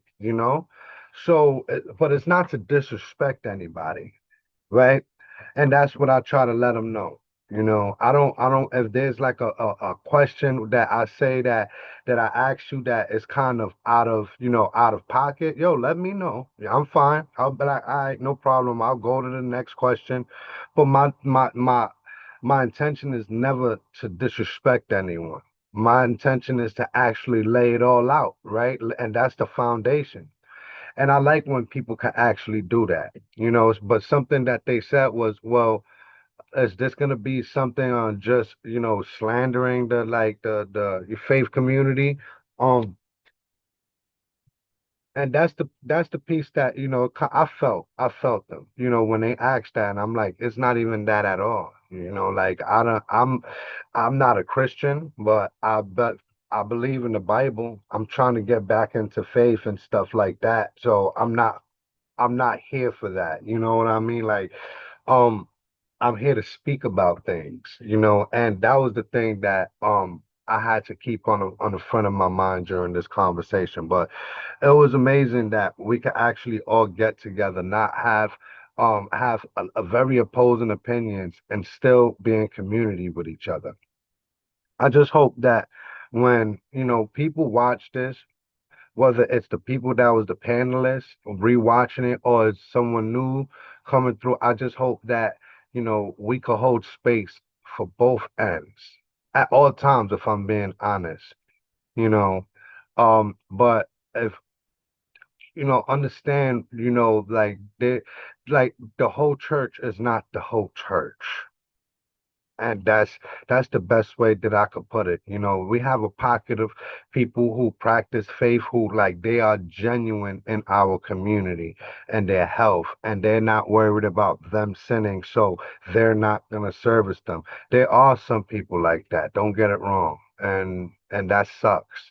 But this group of people that we had on the panel, they're active and trying to like, engage with the community, and not push their faith on the community. Like they want, like Monica was talking regularly about sexual health, you know what I mean? And how, she had to like deliver the message to her ex-boyfriend that he was HIV positive and stuff, right?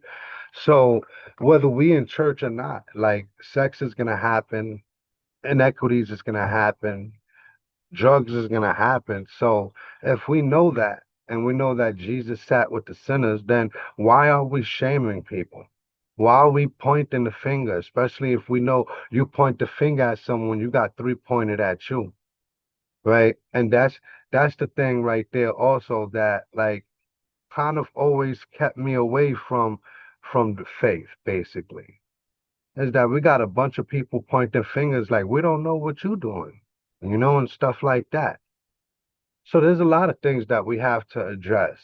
Once again, I hope nobody takes this conversation as being disrespectful, as um as trying to challenge the church, even though like I would like, yeah, it is to challenge the church, but not in the sense of to bring down the church. You know what I mean? It's a like a hey, look at what's going on. Look at what everybody, thinks, and um yeah, man, and I hope that, I hope these conversations can actually remove the divide when it comes to public health and the church and policy and things along those lines. I hope people enjoyed this conversation. I appreciate everybody, and I'll see y'all on the next go around.